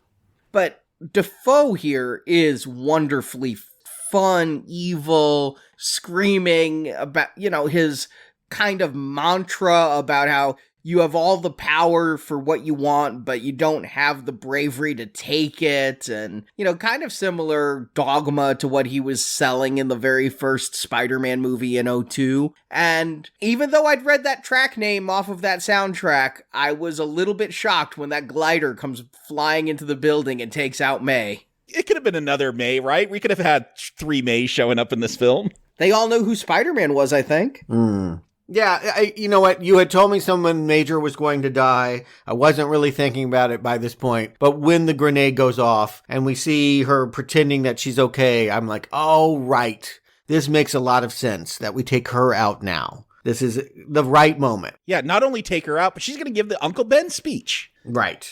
Yes. Let's face it, Tom Holland is about to go off to college and be a man, and she wouldn't be his protector and guardian. She is essentially done raising him, and so we need parting words. And what I'm realizing, part of my disconnect with Tom Holland as Spider-Man is, yeah, there are certain things that are necessary to define this character. And rewatching all of them, I'm like, you got to have this personal tragedy and this lesson. And Holland has never, you could say maybe Tony Stark tried to teach him something, but I never felt like we got that sorrow that I feel Spider-Man is burdened with. And like, oh, now they're doing it. And now I feel myself connecting with him more. Sorrow and guilt. Yeah. Those are what define Spider-Man to me, you know? Right. Always the remorse of the things he didn't do. And here he is. He could have pushed that button. He could have sent them back. Doctor Strange is probably right. When you're talking about an infinite number of lives in a multiverse, what are 3 or 5 in the scope of things? Not only that, but like sending them back fixed is going to change. I mean, I think that's the reason why things are going to go kaflooey. They're not villains anymore. It will change those realities, and maybe for a dramatically bad impact. And so, really, yes, if you look at this in the butterfly effect, Norman is going to say this at the end. I caused the wound, but you killed her. Your actions killed May. And yeah, that's not untrue. I mean, again, how people come to accept responsibility. It's a little victim blaming. Yeah, I think that there's lots of ways to look at this, but I can understand why, from this point forward, Tom Holland's Spider-Man is filled with rage towards Goblin. Goblin was the one that taught him to be empathetic through May, and like, we need to help, and now Goblin must die. I'm not going to send them back because I have to kill this guy first. And that's a new turn for Tom Holland. He's never been that vicious. And he'd probably push the button right then, except he gave it to MJ and Ned and sent them away. And at the 90-minute mark, Spider-Man is going to step out of the Spider-Man movie, and we're not going to see Tom Holland again for a while. Again, great calculus here. If you're thinking about when to bring people back and how to make that work, yes, we have left Tom Holland at his absolute lowest. He's going to go mope, apparently, at the top of the school. Who knew that that was his favorite place? Oh my God, that frustrates the shit out of me. But anyway, the point is that that's exactly right. We are at this dark moment. Oh my God, they killed May. It was a sad moment. I heard the sniffles. People were crying. The guy who showed up in the pajama pants was bawling about Aunt May. bawling. Sure. Just very Sure. loud, no sobs. It was an impactful moment. And then let's bring him back. Let's give him one of the great, like, who knew that people were going to cheer? This has to be the first time Andrew Garfield ever got a standing ovation for being Spider-Man. Ned. So he's just a sorcerer? Like, he's just able to create these portals, bring us back Peter. Like, Strange had to be abandoned, like, in the Himalayas to, like, force him to figure this out. Like, Ned's just doing it. Earlier on, when Ned met Stephen Strange, he said, "How do you know you were a wizard? Because I get these tingles in my fingers and my grandma says I'm magic," and Dr. Strange... I think that's diabetes on Ned's part.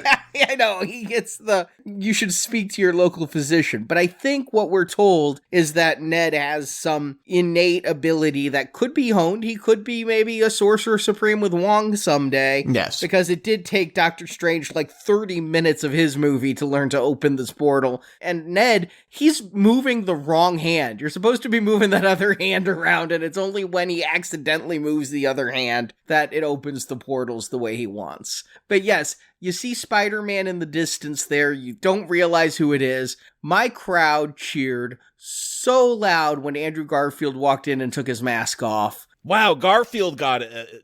See, I'm stuck in a car to drive in, so I don't know how other people are reacting, but okay, that's interesting to hear that Garfield got... Oh, big. They even before, because it was that anticipation. We see the silhouette and we're like, yeah, who's it going to be? Which one? Who, or will it even be like a fool ya kind of thing? And yeah, Andrew Garfield brings the house down. Probably never happened before. And I do love, like, it is a quieter entrance. It's not like this big heroic thing. He kind of just like moseys on in through this portal. And yeah, it is a somber time because of the events that just happened. And I'm glad they didn't go for these big heroics, that they're keeping it somber and low key. Well, not very somber. They're throwing rolls at him, and Ned's grandmother's asking him to get a cobweb out of the corner. I think they're immediately going to jokes. Yeah. Yeah, that's true. They got to throw those jokes in. But it does feel weighty. I went into this pretty cynical because we already have a perfect Spider-Verse movie. Like, I don't need this. I got that cartoon.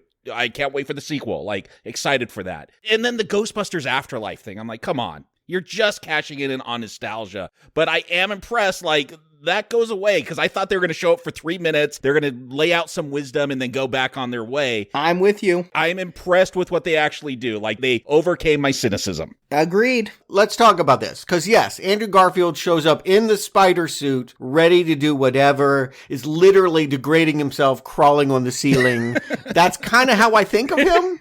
But Tobey Maguire doing this, the fact that he shows up, yes, dressed as the cool youth pastor. Huge cheers. Bigger than Andrew Garfield. Like, I didn't know that the crowd I was with could woo louder than they did for Andrew Garfield, but they did when Tobey Maguire showed up. And yes, he doesn't have to unmask. He's not looking quite like he did in Spider-Man 3. He's gotten older. Yeah, here's the thing. Tobey's our age. I didn't realize that because I just associate him with that 2002 movie. Like, he'll always be 20-something. And he walks in, I'm like, oh, Spider-Man got old. But I will say, like, even though I'm at the drive-in, people were honking their horns when Tobey showed up. But here's the thing. You see him and he's not ready to play. Like, he looks exactly like what I think Tobey Maguire's enthusiasm would be about coming back to this part. Like, okay, I'll walk in here and shoot an organic web shooter and then I'm done, right? Like, It doesn't feel like he's committed until he like lowers that t-shirt down and you see he's wearing the suit underneath and it's like, oh, cool. I was happy. I was like, oh, good. They're all going to do it. I wasn't sure this was going to be anything more than him dispensing pearls of wisdom and then going back to whatever he was going to doing before. No part of me thought he wouldn't mask up when he came in. Okay. I don't know. He's looking like so unimpressed to be here, wearing those regular clothes. Yeah, they fooled me. I thought he looked like he was not going to wear the suit. I am not doing this. I will give you 5 minutes and then it's back to the poker table. No part of me thought these 3 Spider-Men weren't going to fight at the end. And how much did he really do? Probably not much. You know, much like Sandman and Lizard. Once the masks come down, I think it's all CGI anyway. But again, it made me happy. I mean, I was happy that we were getting that movie. I didn't think we were going to get that movie. I didn't think it was going to be a team up per se. And so, yes, that they can come and be the emotional support for Tom Holland on the rooftop talk about their own loss. This feels right. This feels like the way you would make the climax of this film. And I have to ask, I know we always relate things to the times we're living in when we see them, but this was done like, look, we're still in the pandemic, but kind of after the hysteria, the peak part of it. I do feel like this is about, let's mourning those who lost. Let's learn about forgiveness. Like all that crazy stuff we've gone over the last few years with this world, like can we heal? And I feel like that's kind of the core of this film is like, can we heal from all this craziness that's going on? It was filmed October 2020 to March 2021. Okay, so that got to be on their mind. And for me, here's the question I'm left with. Yes, Andrew Garfield and Tobey Maguire are back. 3 Spider-Men sharing one screen. It's Tom Holland's movie. I guess it's good to always leave the audience wanting more, but I want more with these guys. I want to know even more than they're giving us. They do so much with the time they have, but it's just, man, it makes me say, okay, completely Spider-Man shared universe it up. Make Amazing Spider-Man 3 with Spider-Man 4, with Tom Holland Spider-Man 4. Make them all the time, because I want to know more about what's happening with these Spider-Men. Yeah, I will say it's a disappointment because all of a sudden, like, I've changed. Like, cynicism has kind of gone away. Like, I want Toby and Andrew to, like, drop lines about, like, what did they do? Like, what was the potential Spider-Man 4? What was Amazing Spider-Man 3? Like, bring up, like, yeah, they're going to talk about their hurt backs, but You guys stop. They give an enormous amount of floor space to them talking about what they're doing now. We find out Maguire is still with MJ, Kirsten Dunst. Yeah. They've made it work. And yeah, we have this, like, literally someone shouts out, like, at the screen, I can't believe, is this real? Am I watching this when Garfield is helping him get over his back injury by, like, tugging him there? And that is such a double joke, because remember, Maguire was almost fired from part 2, claiming his back wouldn't let him do it. Yeah, right, of course. Yeah, there's a lot of this. There's a lot of postmodern riffing in this moment. I get that. I wanted to know more, like, what was going on in the world. I like the moment where Garfield is like, yeah, I lost my MJ and I was overcome with anger and rage and I stopped pulling my punches. Like, he's so good in that scene. Yes. Oh my God. Like, I wanted to know, like, who else did he kill? Because we needed number 6 in this. Yeah, he was so good in that scene, welling up and everything. And you know what? That was a sad moment in those movies when Gwen Stacy died. And for him to bring all that pathos and give that emotion to that scene in this movie, he didn't have to go there. Andrew Garfield went there. Yeah, no, because he's a really good actor. Yeah, he's a good actor. Yeah, and he was the emo Spider-Man of all of them. Yes, you're right. Spider-Man is always lonely and sad, but I think he was the most. He was the most in touch with his introverted side. And so, again, I think every moment is gold when they're talking to each other, but I would not want more of this. That would be a huge mistake to suddenly stop the movie and the climax to say, we're just going to find out about 20 years of their lives. No, we get enough. We get absolutely the perfect amount of their lives. Oh, I didn't want a full recap. I wanted a couple of lines, like, just as a winking joke. And I'm stuck here as an ultimate fanboy who wants this, and also as somebody who understands film and pacing and balance, and you can't do this. And so what I want would be toxic to this film, but yet I still want it for more fan service than I'm getting. But instead, we're just going to be like, point out the fact that since Tobey Maguire claimed the Chrysler Building, Andrew Garfield had to take Empire State. Where would Tom Holland go? One World Trade Center? Yeah, Freedom Tower? No. He goes to school, which I didn't even recognize this roof. It's the only roof he's been on this whole film, so I'm like, is that the school's roof? But even more incredulous is everything that they need to cure the various villains is in the high school lab. Like, they can just literally go downstairs and get the compounds that are lying around. He's not in a public school. He is in a special school for science students. True. Yeah, it's a science magnet.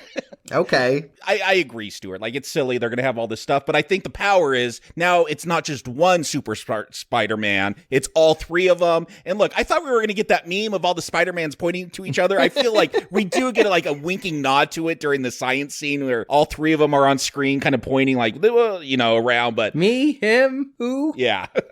they kind of recreated that meme. And the fact that they each had their expertise, because Andrew Garfield, admittedly, it was Gwen Stacy who came up with the cure for the lizard. Yeah, she should have really been, make her Spider-Gwen.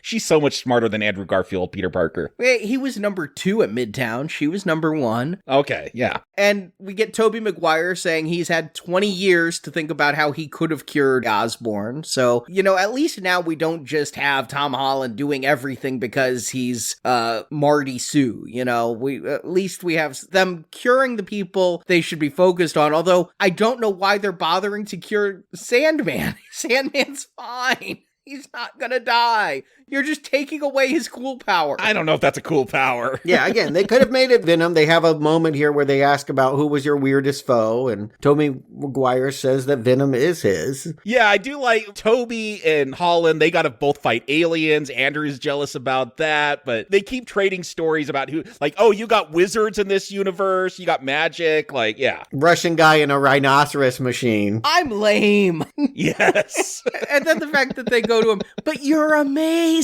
Yeah. Because he was in the Amazing films. Mm-hmm.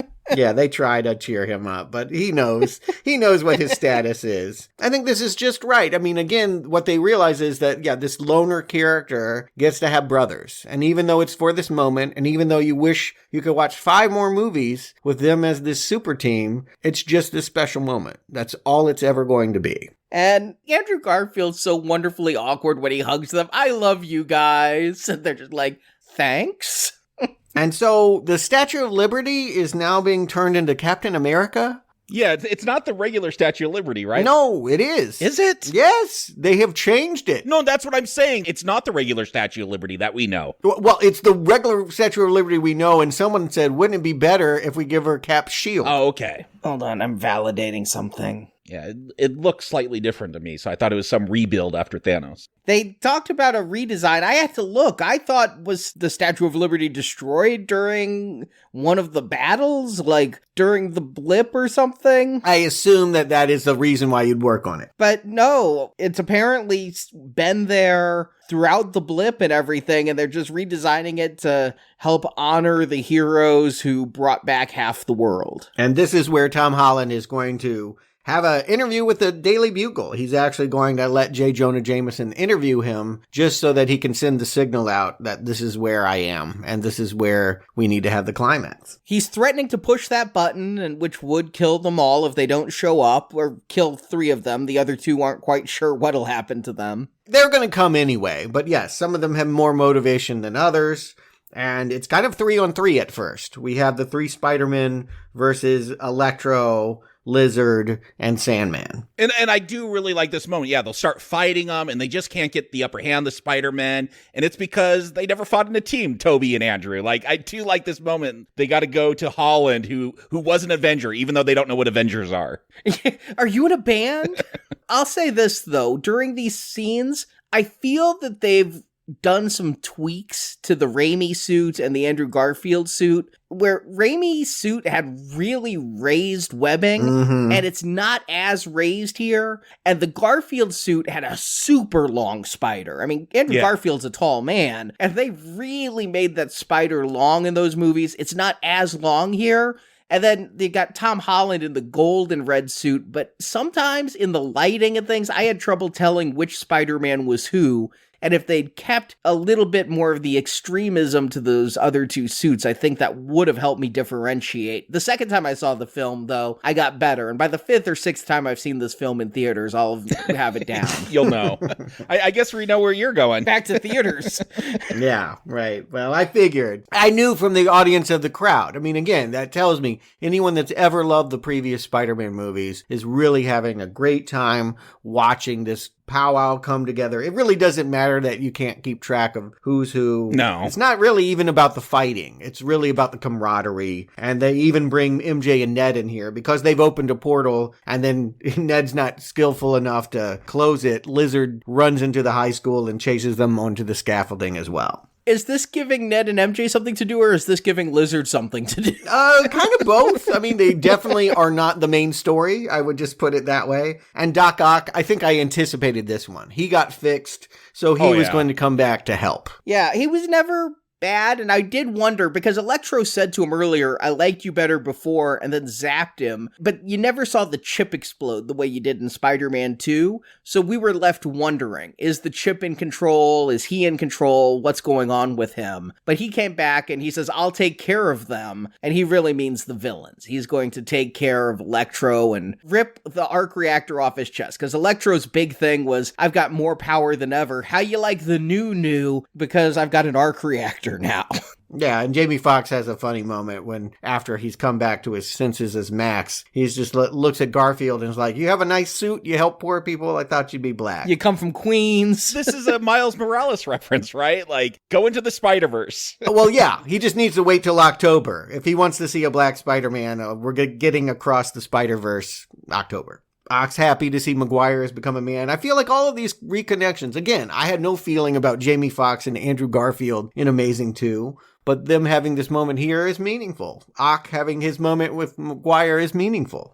And it retroactively makes the Garfield movies even better. Yeah, agreed. Well, yeah, you're smoothing them in. You're bringing in the webs to connect them in ways emotionally. Yeah, here's the Amazing Spider-Man 3 that fixes those first two, I guess. But it's got to be down to Willem Dafoe to show up and wreck the party as the Goblin, and he's going to blow up the box with the spell that was contained. So now the spell is going wild, and Dafoe is flying around. Yeah, the multiverse is opening up around the Statue of Liberty, I guess, and everyone that ever knew that Peter Parker was Spider-Man is coming through. And I guess in an infinite multiverse, that would be a lot of people, but it seems like a badly kept secret by the amount of people. It should be a whole army of Aunt Mays. Yes. But I noticed a rhino, I noticed a scorpion, not a mech suit Russian rhino, yeah, but like a comic-looking rhino, a comic-looking scorpion, and yeah, I think I saw Comic Craven the Hunter up there. I didn't see Spider-Ham, but maybe on my next viewing I'll catch it. And of course, the best moment in this entire movie has got to be the redemption of Andrew Garfield. When Goblin knocks MJ off the scaffolding. Yes! Oh. Tom Holland tries to save her, but he gets stuck on the glider. Who else is going to step in there? The crowd knew. They were just cheering. Yeah. It was funny because my wife is like, why is that Spider-Man going to save her? It should be the Tom Holland one. I'm like, no. This is a reference to Amazing Spider-Man 2 with Gwen Stacy. Like, I showed her that scene when we got home. If you saw that movie, that's the scene that sticks with you. That is a powerful scene. That's the one scene that you don't leave. I mean, it feels like something healed in this moment watching her be rescued. And I gotta think, if I'm thinking realistically, think about this. The first Spider-Man movie is almost 20 years ago. The first Andrew Garfield movie is almost 10 years ago. It's like we're at the 20-year anniversary here, just a few months shy. I have to think in the 8 years that he's been Spider-Man and stopped pulling his punches since Gwen died, he had to have saved some other people from falls. But I guess because he saved the girlfriend of Spider-Man, maybe. Yeah, it's MJ, and he lost his MJ. But the alternative self that loved this woman, I've spared him that pain. Yeah, I don't want him to turn out like me, and now he won't. I've been able to save her. It's a touching moment, and in the midst of this chaos, to have that touching moment, man, Andrew Garfield, I love you, man, and I didn't even know. I'm telling you, he is my favorite Peter and Spider-Man. Like, in this movie, yes, I'll agree with that. I'll say in all three franchises, like, he is the one I wish this franchise continued with, was with Andrew Garfield. Well, who knows? Maybe they'll all continue in their various movies, but we've got to get to saving Tom Holland first, because he's got to kill Goblin. We see him heading down that vengeful path. Did we see him heading down that path? Because to me, when he says he didn't push the button because he wanted to kill the Goblin himself, I'm like, that's not what I've been seeing the past half hour of the film. Yeah, it feels a little bit out of left field. Like, I get what they're going for. They got to have this moment because this Holland Spider-Man, I don't feel like he's gone through what makes a Spider-Man. Like, you got to go through these steps. And so they're getting there. And with a lot of this film, like, the logic's not quite right, but okay, whatever. I'll go with it. It's not 100% convincing, though. Well, yeah, it gives Holland something to do, and it gives the other Spider-Men something to teach him. Like, that's the important thing, is that his brothers show him how to do this job.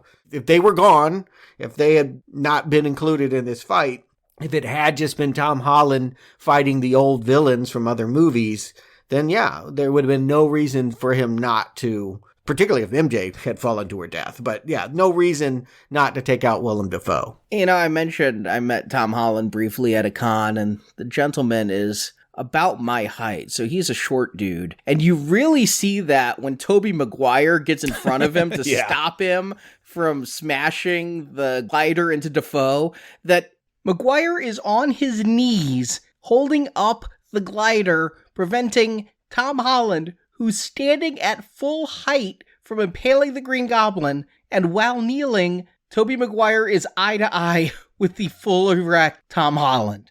Yeah, sure. Yeah, before Holland can impale Goblin with his own glider, Maguire steps in, and this was a shock. They don't do it. They don't go through with it, but Goblin stabs him. I'm like, oh, they're actually going to kill one of these? I can't believe they've killed Maguire. Like, that was the biggest shock to me in this film. I had heard a rumor coming in, and the rumor was Andrew Garfield's Spider-Man would die. And so this was weighing on me. This whole movie is like, Andrew Garfield is kind of the shit upon Spider-Man of the three. Why kill him? You know, of all of them, why kill him? And then watching him this movie and liking him so much, I'm like, oh man, they're going to kill him. They're going to kill him. So when Toby gets stabbed, I'm like, oh, maybe it was a fake out. Maybe they're killing Toby. But part of me is like, you can't have two deaths and make them impactful. It's like Endgame. You didn't kill Captain America and Iron Man. You killed Black Widow and Iron Man, and it didn't quite have the same punch for Black Widow. Here, you killed Aunt May. If you also kill a Spider-Man, you're having diminished returns. So not only that, but then we'd really want to kill Willem Dafoe. You know what I mean? Like, it wouldn't, the lesson wouldn't stick. We would be like, vengeance is right when you kill the wrong person. And here, what it is he got his back fixed, and now he's going to have a bad back again because he got stuck in the vertebra. You know, poor Tobey Maguire with the bad back. He's like, I've been stabbed before, but they do play it. The way the look on Tobey Maguire's face and the way he falls. I thought he was dead. I thought dead too, but they then play it off. They probably even debated it. My guess is they might have even filmed a scene and said, not emotionally right. Too much sadness. We want people to have a come together feeling, not a eulogy feeling. We've had too much loss this last year. But with that done, Dafoe is cured. And of course, he never remembers what happened when he was Goblin. So he's just like, Peter, what's going on? And I do like Maguire's line, am I dying or are all those people in the sky? Yeah. Bringing it back to humor is a good thing. Yeah, it should be said, Strange has returned. He got out of the Grand Canyon. One of the random portals Ned opened brought Strange back. Mm-hmm. Yeah. And he's got a few seconds before the dam breaks, and it is Tom Holland's Spider-Man that comes up with the idea of have everyone forget me. I'll just live with that. I can convince the people in that future who I am. I've been alone before.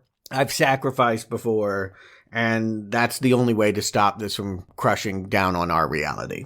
And I thought they were making Strange just cast the spell he was going to cast at the beginning. Nobody remembers Peter Parker as Spider-Man. But actually, he's erasing Peter Parker from all of existence. Yeah, it does kind of feel that way. It's hard to know when we see the scenes later, but like I had to replay in my mind what really gets changed here. Because if you just say that they forget that he's Spider-Man, then you can go back to telling people that you want to know, and that's no big deal. But if they forget who you are and you never meant anything to them, that this is essentially a person born into the earth without a mother now. Yeah, that's the crazy thing is when he goes to see MJ at the end, like, what happens when he goes to school? Like, no one remembers this guy. I thought it was going to be... He's not going to school. He's got a GED book. He's going to just study to get his high school degree while they're at MIT. Okay. Because, no teachers are going to remember him. Like, I get it. May is gone, so there's no parental figure to, forget him at this point. I guess Happy, maybe, will have that little reunion at the end and find out that, he doesn't even remember him, but totally wiped out from existence. Yeah, it's extreme. It's a bigger sacrifice than it feels like in the moment when they're saying goodbye. I'm like, this is not a big deal. But it actually is a pretty big deal. Yeah, I do think they do really milk it at the end. Like, they really, I'm like, okay, kind of wrap it up. I don't care about Holland and MJ forgetting each other, but maybe that means something to someone. I kind of liked their goodbye and I liked their kiss, and shout out, in a movie with 3 Spider-Men, Zendaya, you're not going to get a whole lot of coverage in our podcast, but once again, I think she did very well here. She makes me forget she's Zendaya, and I just think of her as the character, and I thought she was very convincing and fun in this movie. Is this the first time we find out? I know she was never Mary Jane. Like, they called her Michelle in, I think, Homecoming, but Michelle Jones, that's the MJ. I don't know if we knew that last name. Yeah, I think we knew Michelle Jones, and in this one they reveal it's Jones Watson, but she doesn't go by the Watson, so it is MJ Watson, so very close. And interesting, too, to think that, okay, you take Peter out of the equation, MJ is such a closed-off person, she's so negative and thinking about disappointment, that she would just go and fall in love with Ned. It's touching enough that I understand why Peter doesn't want to wreck it when he gets back to the donut shop. Oh, no. They're not in love, but my audience thought they were. I thought they were. Why do you think they're not? Yeah, I thought they were. The way it goes is Peter goes to see her at the donut shop, and walking in behind Peter is Ned, and she waves to Ned. Yeah. And my whole audience goes, oh, like she and Ned were going to kiss hello or something. Yeah, I thought they were. She brings him a donut, and they're definitely an item. I don't think they're an item. I think they're friends together because they were both on that academic decathlon. No. I mean, Flash ain't there hanging out with them. It's just them. Peter sees that she is in love with him and doesn't want to wreck it. No. That's the reason why he doesn't say the speech. No, the reason he doesn't say the speech, and I caught this on the second viewing, because I wondered, because at the end of the spell, Peter is there saying, I will find you two, and I will make you remember who I am. And so Peter, I don't know if it's the very next day or what time has passed, but he goes into the donut shop and sees MJ there, and he starts the speech, and then he gets afraid because he's a little nervous nerd, and he orders a coffee. And then after that, when she rings him up, he's about to say the speech again. He's seen Ned, he's seen her, he brings up the paper again so he can read that speech, and MJ moves her hair, and he sees the Band-Aid on her forehead. Right. And then he's like, does that hurt? And he realizes, having met with the other Spider-Men and everything, if I let them be close to me, they're going to get hurt. Yeah. It's because of the injury to her head and for her own protection that he makes the sacrifice and walks away. Yeah, and that they're in MIT because he wasn't around. Again, he associates kind of what J. Jonah Jameson was saying, that essentially he's bad luck to the people around him. They end up dead. They end up getting hurt. I agree with all of that. I'm just also going to argue that she's with Ned. I really see that. The way they talk was just so casual and everything. No, it is not casual. You and I have never talked like that, Arnie. Like, that is not a casual relationship. That is a loving, my boyfriend came to see me at my work. Yeah, I'll side with you, Stuart. I did think maybe they were together. I don't see that. Listeners, let us know what you think, because I think they were just friends. Well, that's fine. My other curiosity is J. Jonah Jameson is still shit-talking Spider-Man, but it's anonymous. He doesn't know who that menace is. It's anonymous. Yeah, he doesn't know it's Peter anymore. Yeah. So what we're finding out here is Spider-Man is still known to the world. J. Jonah Jameson still thinks he's a menace. Yeah, he still has a hate boner for Spider-Man. But he doesn't know he's Peter Parker. Part 4 should come out, I think, and somebody will explain this to me. I think Holland is contracted for one more MCU film, Feige has said, so it'll be explained. But I want to know, when he goes to May's grave and Happy is there, and Happy says, how did you know her? So not only did everyone forget Peter Parker, May didn't have a nephew in this reality. Mm-hmm. And he says, through Spider-Man. Is it that they didn't have... Or did they forget? Yeah, I think they just forgot. Like, May, yeah, she raised someone, but everyone's forgotten about that. Which brings up the interesting question of if you can get photographic evidence. Like, are there photos lying around of Aunt May and Peter? Or did they all get destroyed from the spell? Right. Or did they get snapped out of existence? These are the same problems I had with One More Day when Mephisto did this. Like, there's so many questions about how that would actually work. But the fact that Happy says he knew May through Spider-Man makes me think that, like, the dead can't remember, so maybe in Happy's mind, May was the liaison to the man behind the mask or something? Well, yeah, because Spider-Man was showing up at those food pantry things. Yeah, he was the icon of her soup kitchen. Yeah, that was a little bit interesting to me there, but they'll explain it. But now he's alone, and this has to be a joke, right? He's getting his own apartment. One of the big memes for Spider-Man is from the original Raimi trilogy, and that guy, rent! Yeah. I need rent! It looks like a pretty rundown apartment that Russian might own. Oh, is that why they cheered? People really cheered when the apartment, and I wrote down the number, apartment 41. I'm like, is that something that's important? They cheered for that? Oh, they did. They cheered because the landlord said rent is due the first of the month and don't be late. Oh, I didn't even put that one together. That's funny. The landlord's getting a applause break. It's not even an Eastern European landlord. It was just a landlord. But they said the line. And I got a little dirt in my eye, as Tobey Maguire might say, because when he gets in that apartment, what's the first thing he puts out but that Lego Emperor from that first film? We'd seen the Lego Death Star in Happy's apartment earlier. Oh, yeah. No, I remembered it. The first time we ever met Ned, he was, "We will build my Lego Death Star." And I thought that was really sweet. Even though that's the Emperor for the much larger set than they feature. I was reminded of that goof. And does Peter not have his suit anymore? We will see a sewing machine, and he creates a new outfit. Now, I know he's gone through a lot of costume changes, but is Tony's tech gone? Or does he feel like he's got to become a thing on his own? Like, that's how I read it. Right. It could be either. He's got to be his own man. I always felt like he's overpowered because he had all that Stark tech. I agree completely that it took away from Spider-Man that he had all this AI and stuff every movie, and it was downplayed this movie. He just had a nano suit, but he didn't have Edith, he didn't have drone strikes. Is it because he's wanted, like, early on, like, he can't connect to the Stark network, and there's no facial recognition? I thought maybe that's because he's so wanted, like he's been cut off from all that.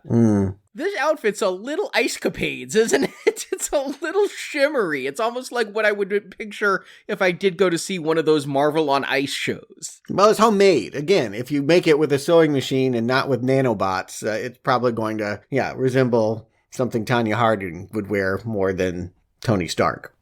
And we finally get what the new movies have been denying us, because the Raimi movies all famously ended with Tobey Maguire swinging through the New York City streets, landing on the American flag. The Andrew Garfield films ended with him swinging through the streets, or at least swinging at the Rhino. And here, we're finally going to end a movie with Tom Holland swinging, whereas the past two have both ended on a what the fuck moment. The first one with Aunt May finding him in the outfit. And literally, I mean, they like go, what the credits roll in both those movies. Yeah, I mean, he was swinging with MJ, but I see what you're saying. Right. And when we get the credits, we get De La Soul. 3 is the magic number, emphasizing that, again, all 3 have helped make this movie what it is. Worth asking, Garfield and Tobey Maguire went back to their other universes. Would they potentially get sequels of their own? Yeah, I actually kind of want it. I would love that. I mean, why not? If DC can do it. Sam Raimi is doing Doctor Strange. Let Sam Raimi come back. Even if it's just a one-off for each one, like, I think that'd be great. There was an episode of Doctor Who where the 5 doctors got together. And again, it was a one-off, but maybe you just want to leave this as it is. I agree. Goodwill on this 3 coming together and partnering for this very special moment, but maybe a whole movie of Tobey Maguire or Andrew Garfield would be a setback. I can't decide. It is kind of like a high school reunion where you get to see people you haven't seen and you feel really good seeing your old friends and you found out what they're doing, but now you have nothing to talk about. Right. End of the conversation. Right. Yeah. It's in the past. That was the past, and it's always nice. Nostalgia is a nice feeling sometimes when it's good memories anyway. But what is the future? Is the future Venom and Eddie being involved? We get this mid-credits. Well, no, I think this is how Venom gets into the MCU. This is so confusing to me. All right, help me out, because I didn't get this scene. In Venom, at the end of Venom, we see him teleported to another universe or reality, and we took it to mean he's in the MCU because he sees Spider-Man on TV. And he hasn't had time to leave Mexico. Now, I don't know why he was pulled in. He's never even heard of a Peter Parker. So it's not like he's one of the people who knew Peter Parker's identity. Mm-hmm.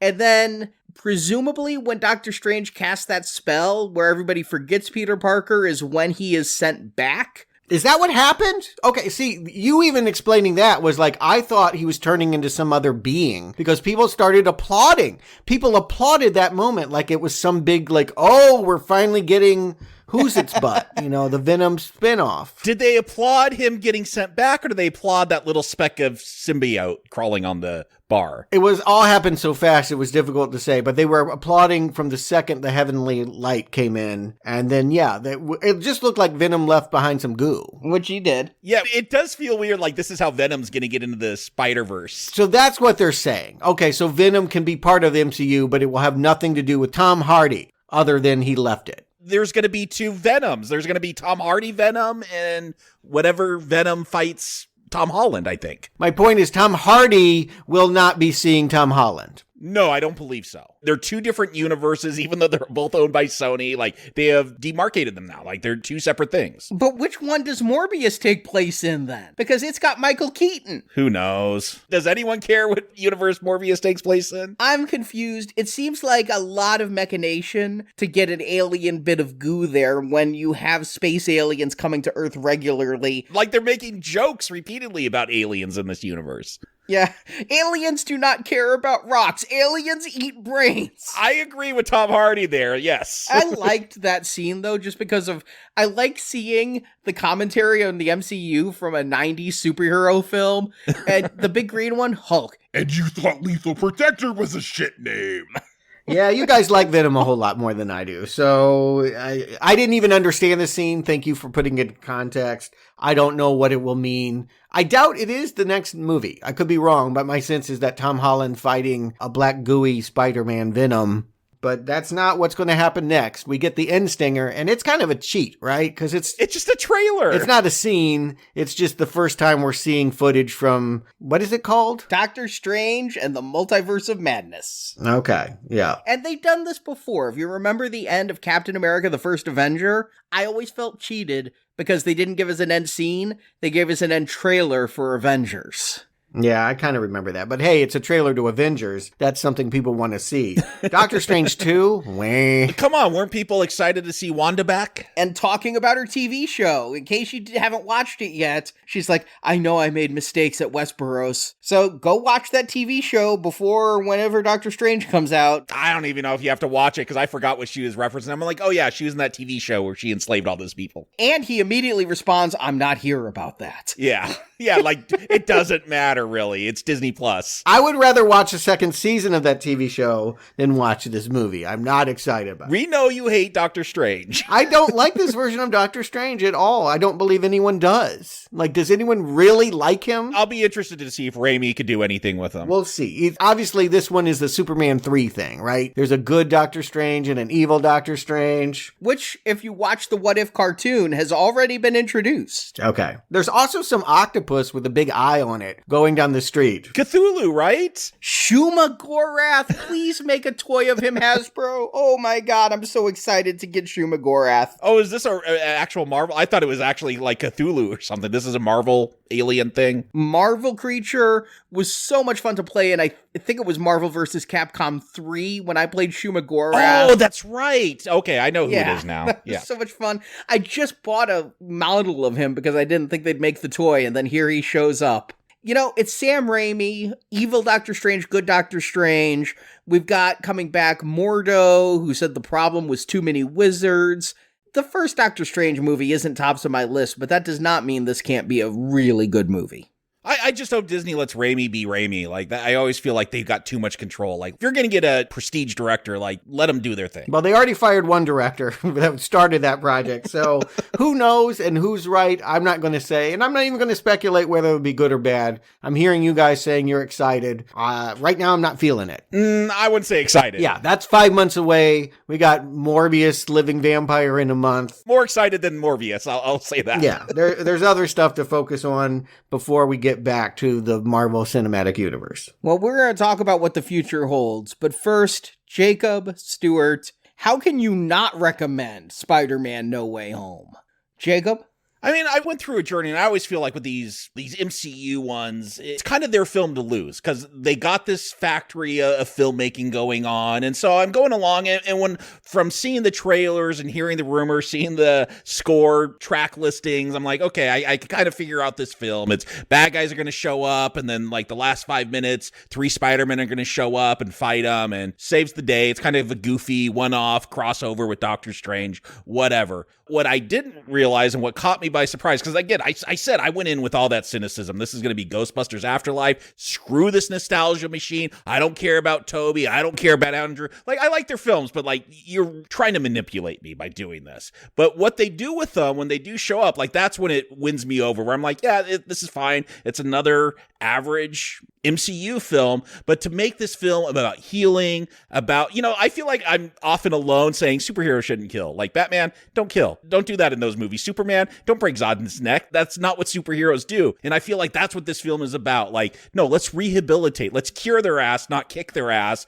And I feel like that is central to Spider-Man. Like, what I've been missing from Holland is addressed in this film. Like, why I've never really connected with him as a Spider-Man, where, especially this recent rewatching with Toby and Andrew, like, I'm like, oh, like, not all those films are great or perfect, but I'm like, I get what Spider-Man is and what he needs to do. And that's the problem with Holland. And they finally gave him some of those moments in this. And so it really is like the moment I thought I was going to hate the most with that reunion of Spider-Man, cheap cash in to get $50 million on preview night, Thursday night, to make this a huge blockbuster in the midst of Omicron. Like, you're really manipulating us. I'm like, no, they actually did something with these characters. And that was a shock to me. I wasn't expecting that. And what they do with them is pretty good. Like, again, I like when they come together and these teaching moments. And so, yeah, the rest is it's a Marvel beat 'em up superhero film. But I do feel like this kind of taps into our times. Like, we are trying to heal. There are millions of people around the world that have died in the last 2 years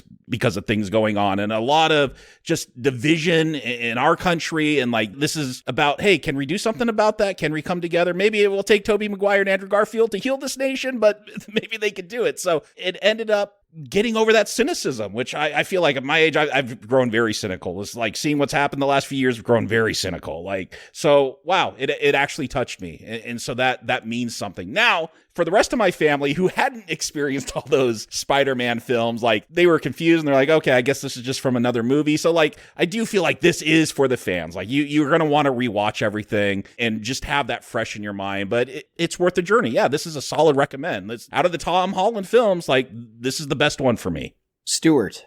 Yeah, a really nice surprise. Like J. Jonah Jameson, I had Spider-Man written off as something bad that I didn't want, and I was all wrong. What I thought this movie was going to be was a battle royale in which they grabbed everything they could that anyone had ever had any feeling about and threw it into a flurry of noise and action and fights atop fights. And there would be nothing of character work and emotionalism. Everything would be about setting up a multiverse and stage 4 of MCU. Now, there is a little bit of that movie here, but it's not the point of this movie. Yes, No Way Home is easily the best Spider-Man live-action movie for me of all time, but clearly of the Tom Holland era, because it takes all of those timelines and all those other things. Because we have a long history now of Spider-Man on screen, we can move from the coming-of-age themes into saying something about middle age. And that's really, like, even as a non-fan, I'm experiencing something very emotional and sentimental and touching because it's talking about what it is to grow up, accepting loss, leaving behind meaningful people and moments, loneliness, and how you buoy what you've lost in middle age with what you've gained in your ethics and your personal character. And so I think it really understands something about what it is to not be a boy anymore and expresses it in a very beautiful way. And again, even though I don't consider myself a Spider-Man fan, I think anyone that has seen the movies before and grown up with it, they're going to feel part of this family reunion. It gives fan service a good name, which is something I could not say about Ghostbusters Afterlife or Star Trek Into Darkness. Like, best live-action Spider-Man movie and probably one of the best MCU efforts of all time. Certainly the best one since Endgame. That's not saying much. Yeah, I know that is not saying very much. I agree with that, but Well, I'm including the TV series with that too. I'm including Loki and WandaVision and Yep, still not saying much. yeah, that's still not saying much. I like those things. Yeah, they're fine, but like, yeah, no. They're fine. They're okay. They're pretty good. But, I mean, Endgame. Oof. I am so jazzed by this movie, and it satisfied every single fanboy urge in me in a way that did it without harming the film. That's the thing is, again, as I said earlier, as a fanboy, I can want to indulge things like even more Garfield, Toby banter. But that's not how you make a film. That's not how you can pace a film. You got to keep balance. And unless we weren't going to have a Tom Holland story, if this wasn't going to be a Tom Holland film, then yes, you'd have the other Spider-Men show up at the end of Act 1, and then you'd have a lot more of this. But this is the conclusion of the Homecoming trilogy. And might I just add as a side note, I find No Way Home to be a really clumsy name. It has nothing to do with anything. Well, they're sending them home, and is there a way? I agree. It's No Way Home, there's no way home for Peter. Like, that's how I took it. Like, he is erased. He's gone. There is no home for him. I don't know why they latched on to every movie must have home in the title for this trilogy, but okay. It's given it a theme, good or bad. This closes, you're right, this closes the chapter on 3 films. Whatever we get next with Tom Holland will be different. Yes. And it is so satisfying as a Tom Holland Spider-Man film. And you're right, you guys kind of grilled me with the last 2 because I got into some of the John Hughes stuff. I enjoyed the high school banter. I enjoyed the love triangle with that one guy on the European vacation. I was able to go with the Nickelodeon show. Yeah. Basically, yeah, Disney Plus these days, but yes. I was able to go with the teenage show as well as the superhero hijinks. But here, I was thinking about you guys the first time I saw this movie because they did remove the high school hijinks. You don't have room for it in this movie. So you have a Spider-Man movie that's kind of a return to the other ones. Even when Andrew Garfield was in high school in that first movie, it wasn't a huge part of it. So you get a pure Spider-Man film and Tom Holland's chance to shine as the character despite having to share the spotlight with 2 other, and depending on your generation, possibly more beloved Spider-Men. And they find the balance where they're able to bring these 3 together and not undermine Tom Holland and making this Tom Holland story and keeping his time with MJ and Ned. Doctor Strange is a bit undermined because nothing he has done in this movie makes a whole lot of sense. I also don't know why he needed certain runes to cast the spell at the beginning, but could just cast it at the top of the Statue of Liberty at the end. But there are certain conveniences that I will let go in order to have as much fun as I'm having with this movie. And yes, honestly, after Endgame, I felt stakes had been so raised by the MCU. How could you bring back this level of excitement? And God knows they haven't succeeded in doing so with Black Widow, Shang-Chi, Eternals, WandaVision, Loki, Falcon and Winter Soldier, or even Hawkeye, which is my favorite of the TV shows. But here, they were able to make Spider-Man Endgame, a crossover that I never thought would come of all the Spider-Man shared universes. And somehow they shoehorned Tom Hardy into a credit scene. For all of its fan service and for all of its bloat, I think it's also a really tight film. It was surprising to me while writing a plot summary, this isn't an overly complex film. It's a stuffed film, but it's pretty straightforward. Cast a spell, these people come in, try to fix them, have a fight, other Spider-Men come in. And yet, even though I knew May was going to die, I still found myself emotional with the way they played it during that moment. I wasn't crying, I wasn't like that guy in the pajama pants, but I felt emotion. So yeah, this is a strong recommend, and I'm so happy to feel so excited for a movie again, because after Endgame, I felt like Marvel's best days literally might be behind them. I thought we're in the decline years now. We're in the sequel trilogy of Star Wars. I thought that was your review of Eternals. Yeah, that was essentially what you said when last we checked in with you. You were ready to sell off all your Marvel stuff and move on to something else. But existential crisis, and now, healing, restoration. I do think, by bringing in all the things that have worked in Spider-Man, and even some things that didn't, and fixing them, they have been able to unify the fan base and set themselves up for whatever comes next. But what comes next? Here's the key. Now, Amy Pascal, who is the producer of the Spider-Man films over at Sony, has announced there will be a new Spider-Man trilogy with Tom Holland. Right. But Tom Holland has not signed a contract to that, to which Amy Pascal then said, "Oh, well, I'm the producer. I just hope things work out. I always say things are going to work out." Tom Holland said, "I've been acting a lot lately. I'd like to take some time off and start a family with my girlfriend Zendaya." Are they a thing in real life? Yeah, they've been a thing in real life for a while now. Okay. Now, I think, though, honestly, the MCU lost Iron Man. They lost Captain America. They need Spider-Man. They need Spider-Man. They do. It feels like Far From Home was setting up Spider-Man as the new Tony Stark. It does. And I feel like now he is. And I wonder if this whole, I'm going to take a break from acting and start a family, is a strong arm negotiation tactic. Yeah, I just want to know, Disney's going to pull out the checkbook. We'll buy you Sony. We'll buy you Tom Holland. You'll be in servitude to us forever. They got to hold on to him. Listen to this movie. This movie, they have to back up the money truck. We talked about its opening night, $242 million opening weekend. That's pre-pandemic numbers. That's crazy. Yeah. Infinity War barely made more than that. Infinity War made 257, and This is making 242 with Omicron. I know a number of people who were planning to see this movie this weekend and messaged me and said, "Omicron, I can't go. The people in my town are assholes who don't wear masks. I can't go." All those assholes are going, though. Yes. But what Tom Holland also said is, the world's had enough white Spider-Men. It's time for Miles Morales to get his movie. I'll step aside. Let's have them just start a new Spider-Man saga with Miles.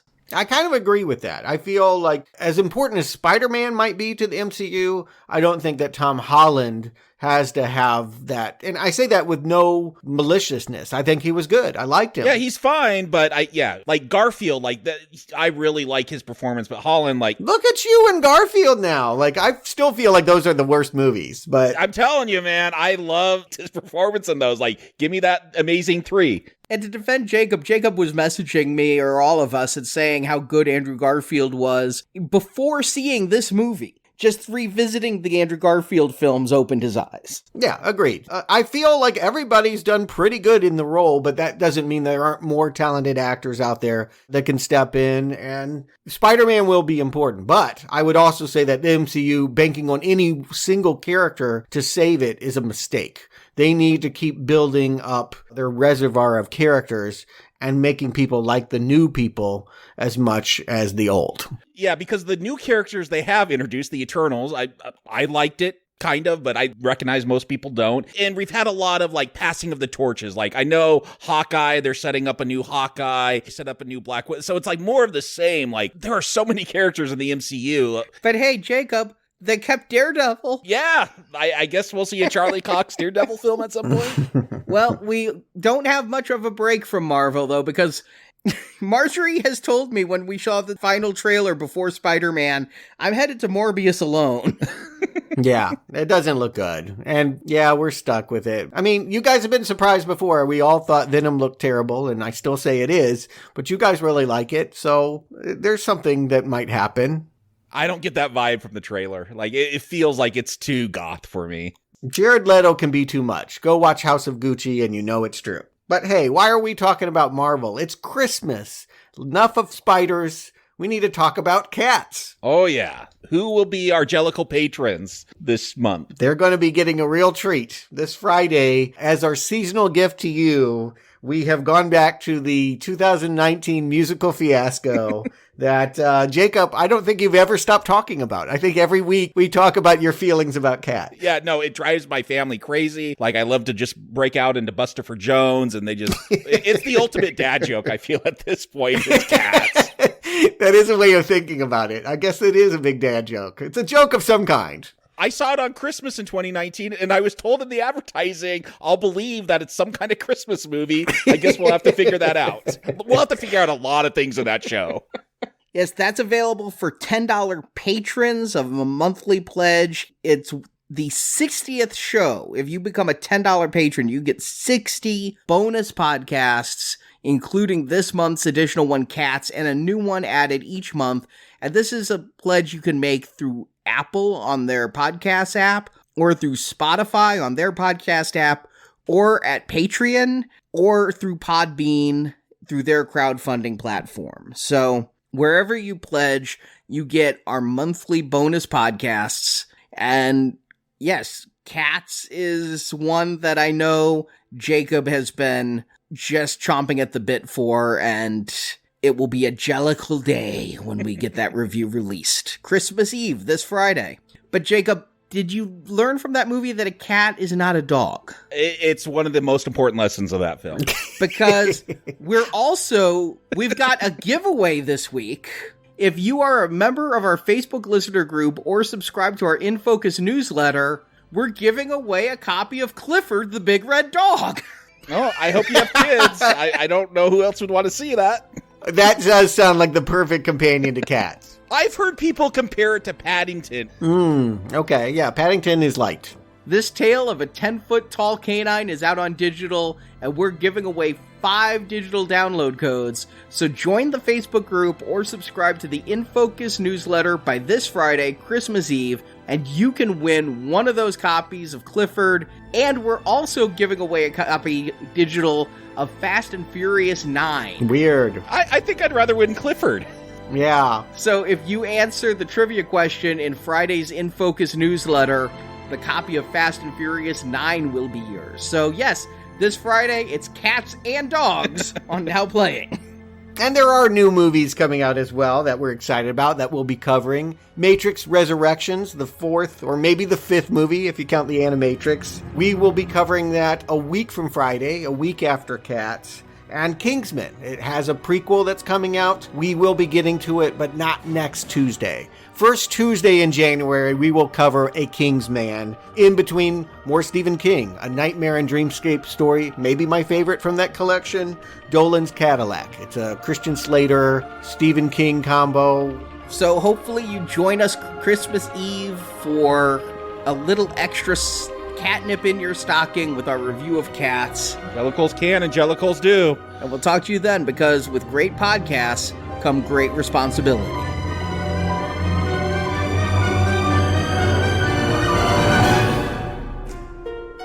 It's all my fault. I drove Spider-Man away. Spider-Man was a hero. I just couldn't see it. Thank you for listening to this episode of the Now Playing Spider-Man Retrospective Series. It's good to have you back, Spider-Man. Part of our Marvel Comics Movie Retrospective Series. It's hip, it's now, it's wow, and how. Crawl on the World Wide Web to NowPlayingPodcast.com. In the archives section, you'll find more than 1,000 in-depth movie reviews from our panel of hosts. What are you waiting for? Chinese New Year? Go, go, go! We also have non-comic-based movie reviews, such as Star Trek, Rocky, Star Wars, James Bond, Middle-earth, Jurassic Park, Fast and Furious, and many more. There are bigger things happening here than me and you. Plus, we have individual movie reviews, such as Avatar, Titanic, E.T., Inception, Pulp Fiction, Apocalypse Now, Doctor Strangelove, and hundreds more. I'm so loving this. Oh, me too. And come back to NowPlayingPodcast.com next Tuesday for another all-new movie review podcast. Came. Looks like just in the nick of time. You can also follow Now Playing on Facebook and Twitter where the hosts post new episode announcements and written movie reviews. I'm going. I'll be here when you get back. The links to our social media pages can be found at nowplayingpodcast.com. Everybody needs help sometimes, Peter. Even Spider-Man.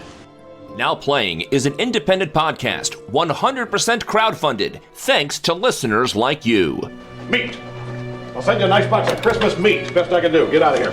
Become a Now Playing patron and you can get access to dozens of exclusive bonus podcasts.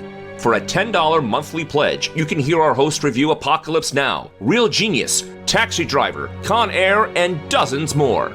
You have money, right? I'm not very liquid right now. You can subscribe to get these bonus podcasts through Apple Podcasts, Spotify, Podbean, and Patreon. It's not always about the money, Spider-Man. Now Playing's Spider-Man Retrospective Series is produced and edited by Arnie Carvalho. Misery, misery, misery. That's what you've chosen. Associate produced by Jason Latham. No, I'm gonna do my job. That's what I'm gonna do. I can't, not do my job. Now Playing credit narration by Brock. He's got a nice voice. Now Playing is not affiliated with Marvel Enterprises or Columbia Pictures. Spider-Man and all that the Marvel Universe contains is the property and trademark of the Disney Company, and no infringement is intended. And I've never even seen his face. The opinions expressed on Now Playing are those of the individual hosts and may not reflect the opinion of Venganza Media Incorporated. I missed the part where that's my problem. Now Playing is a Venganza Media production, copyright 2021, and no part of this show may be reproduced, repurposed, or redistributed without the written permission of Venganza Media Incorporated. All rights reserved. What are you, his lawyer? Get out of here. Let him sue me. Get rich like a normal person. Enough said.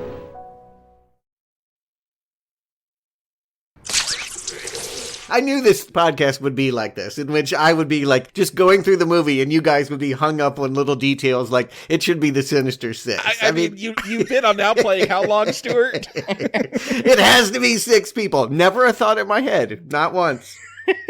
That's why we have newbies on the show. Basically, he was, oh my God, what's her name? The Long Island Lolita, not Amy Schumer. Amy Fisher.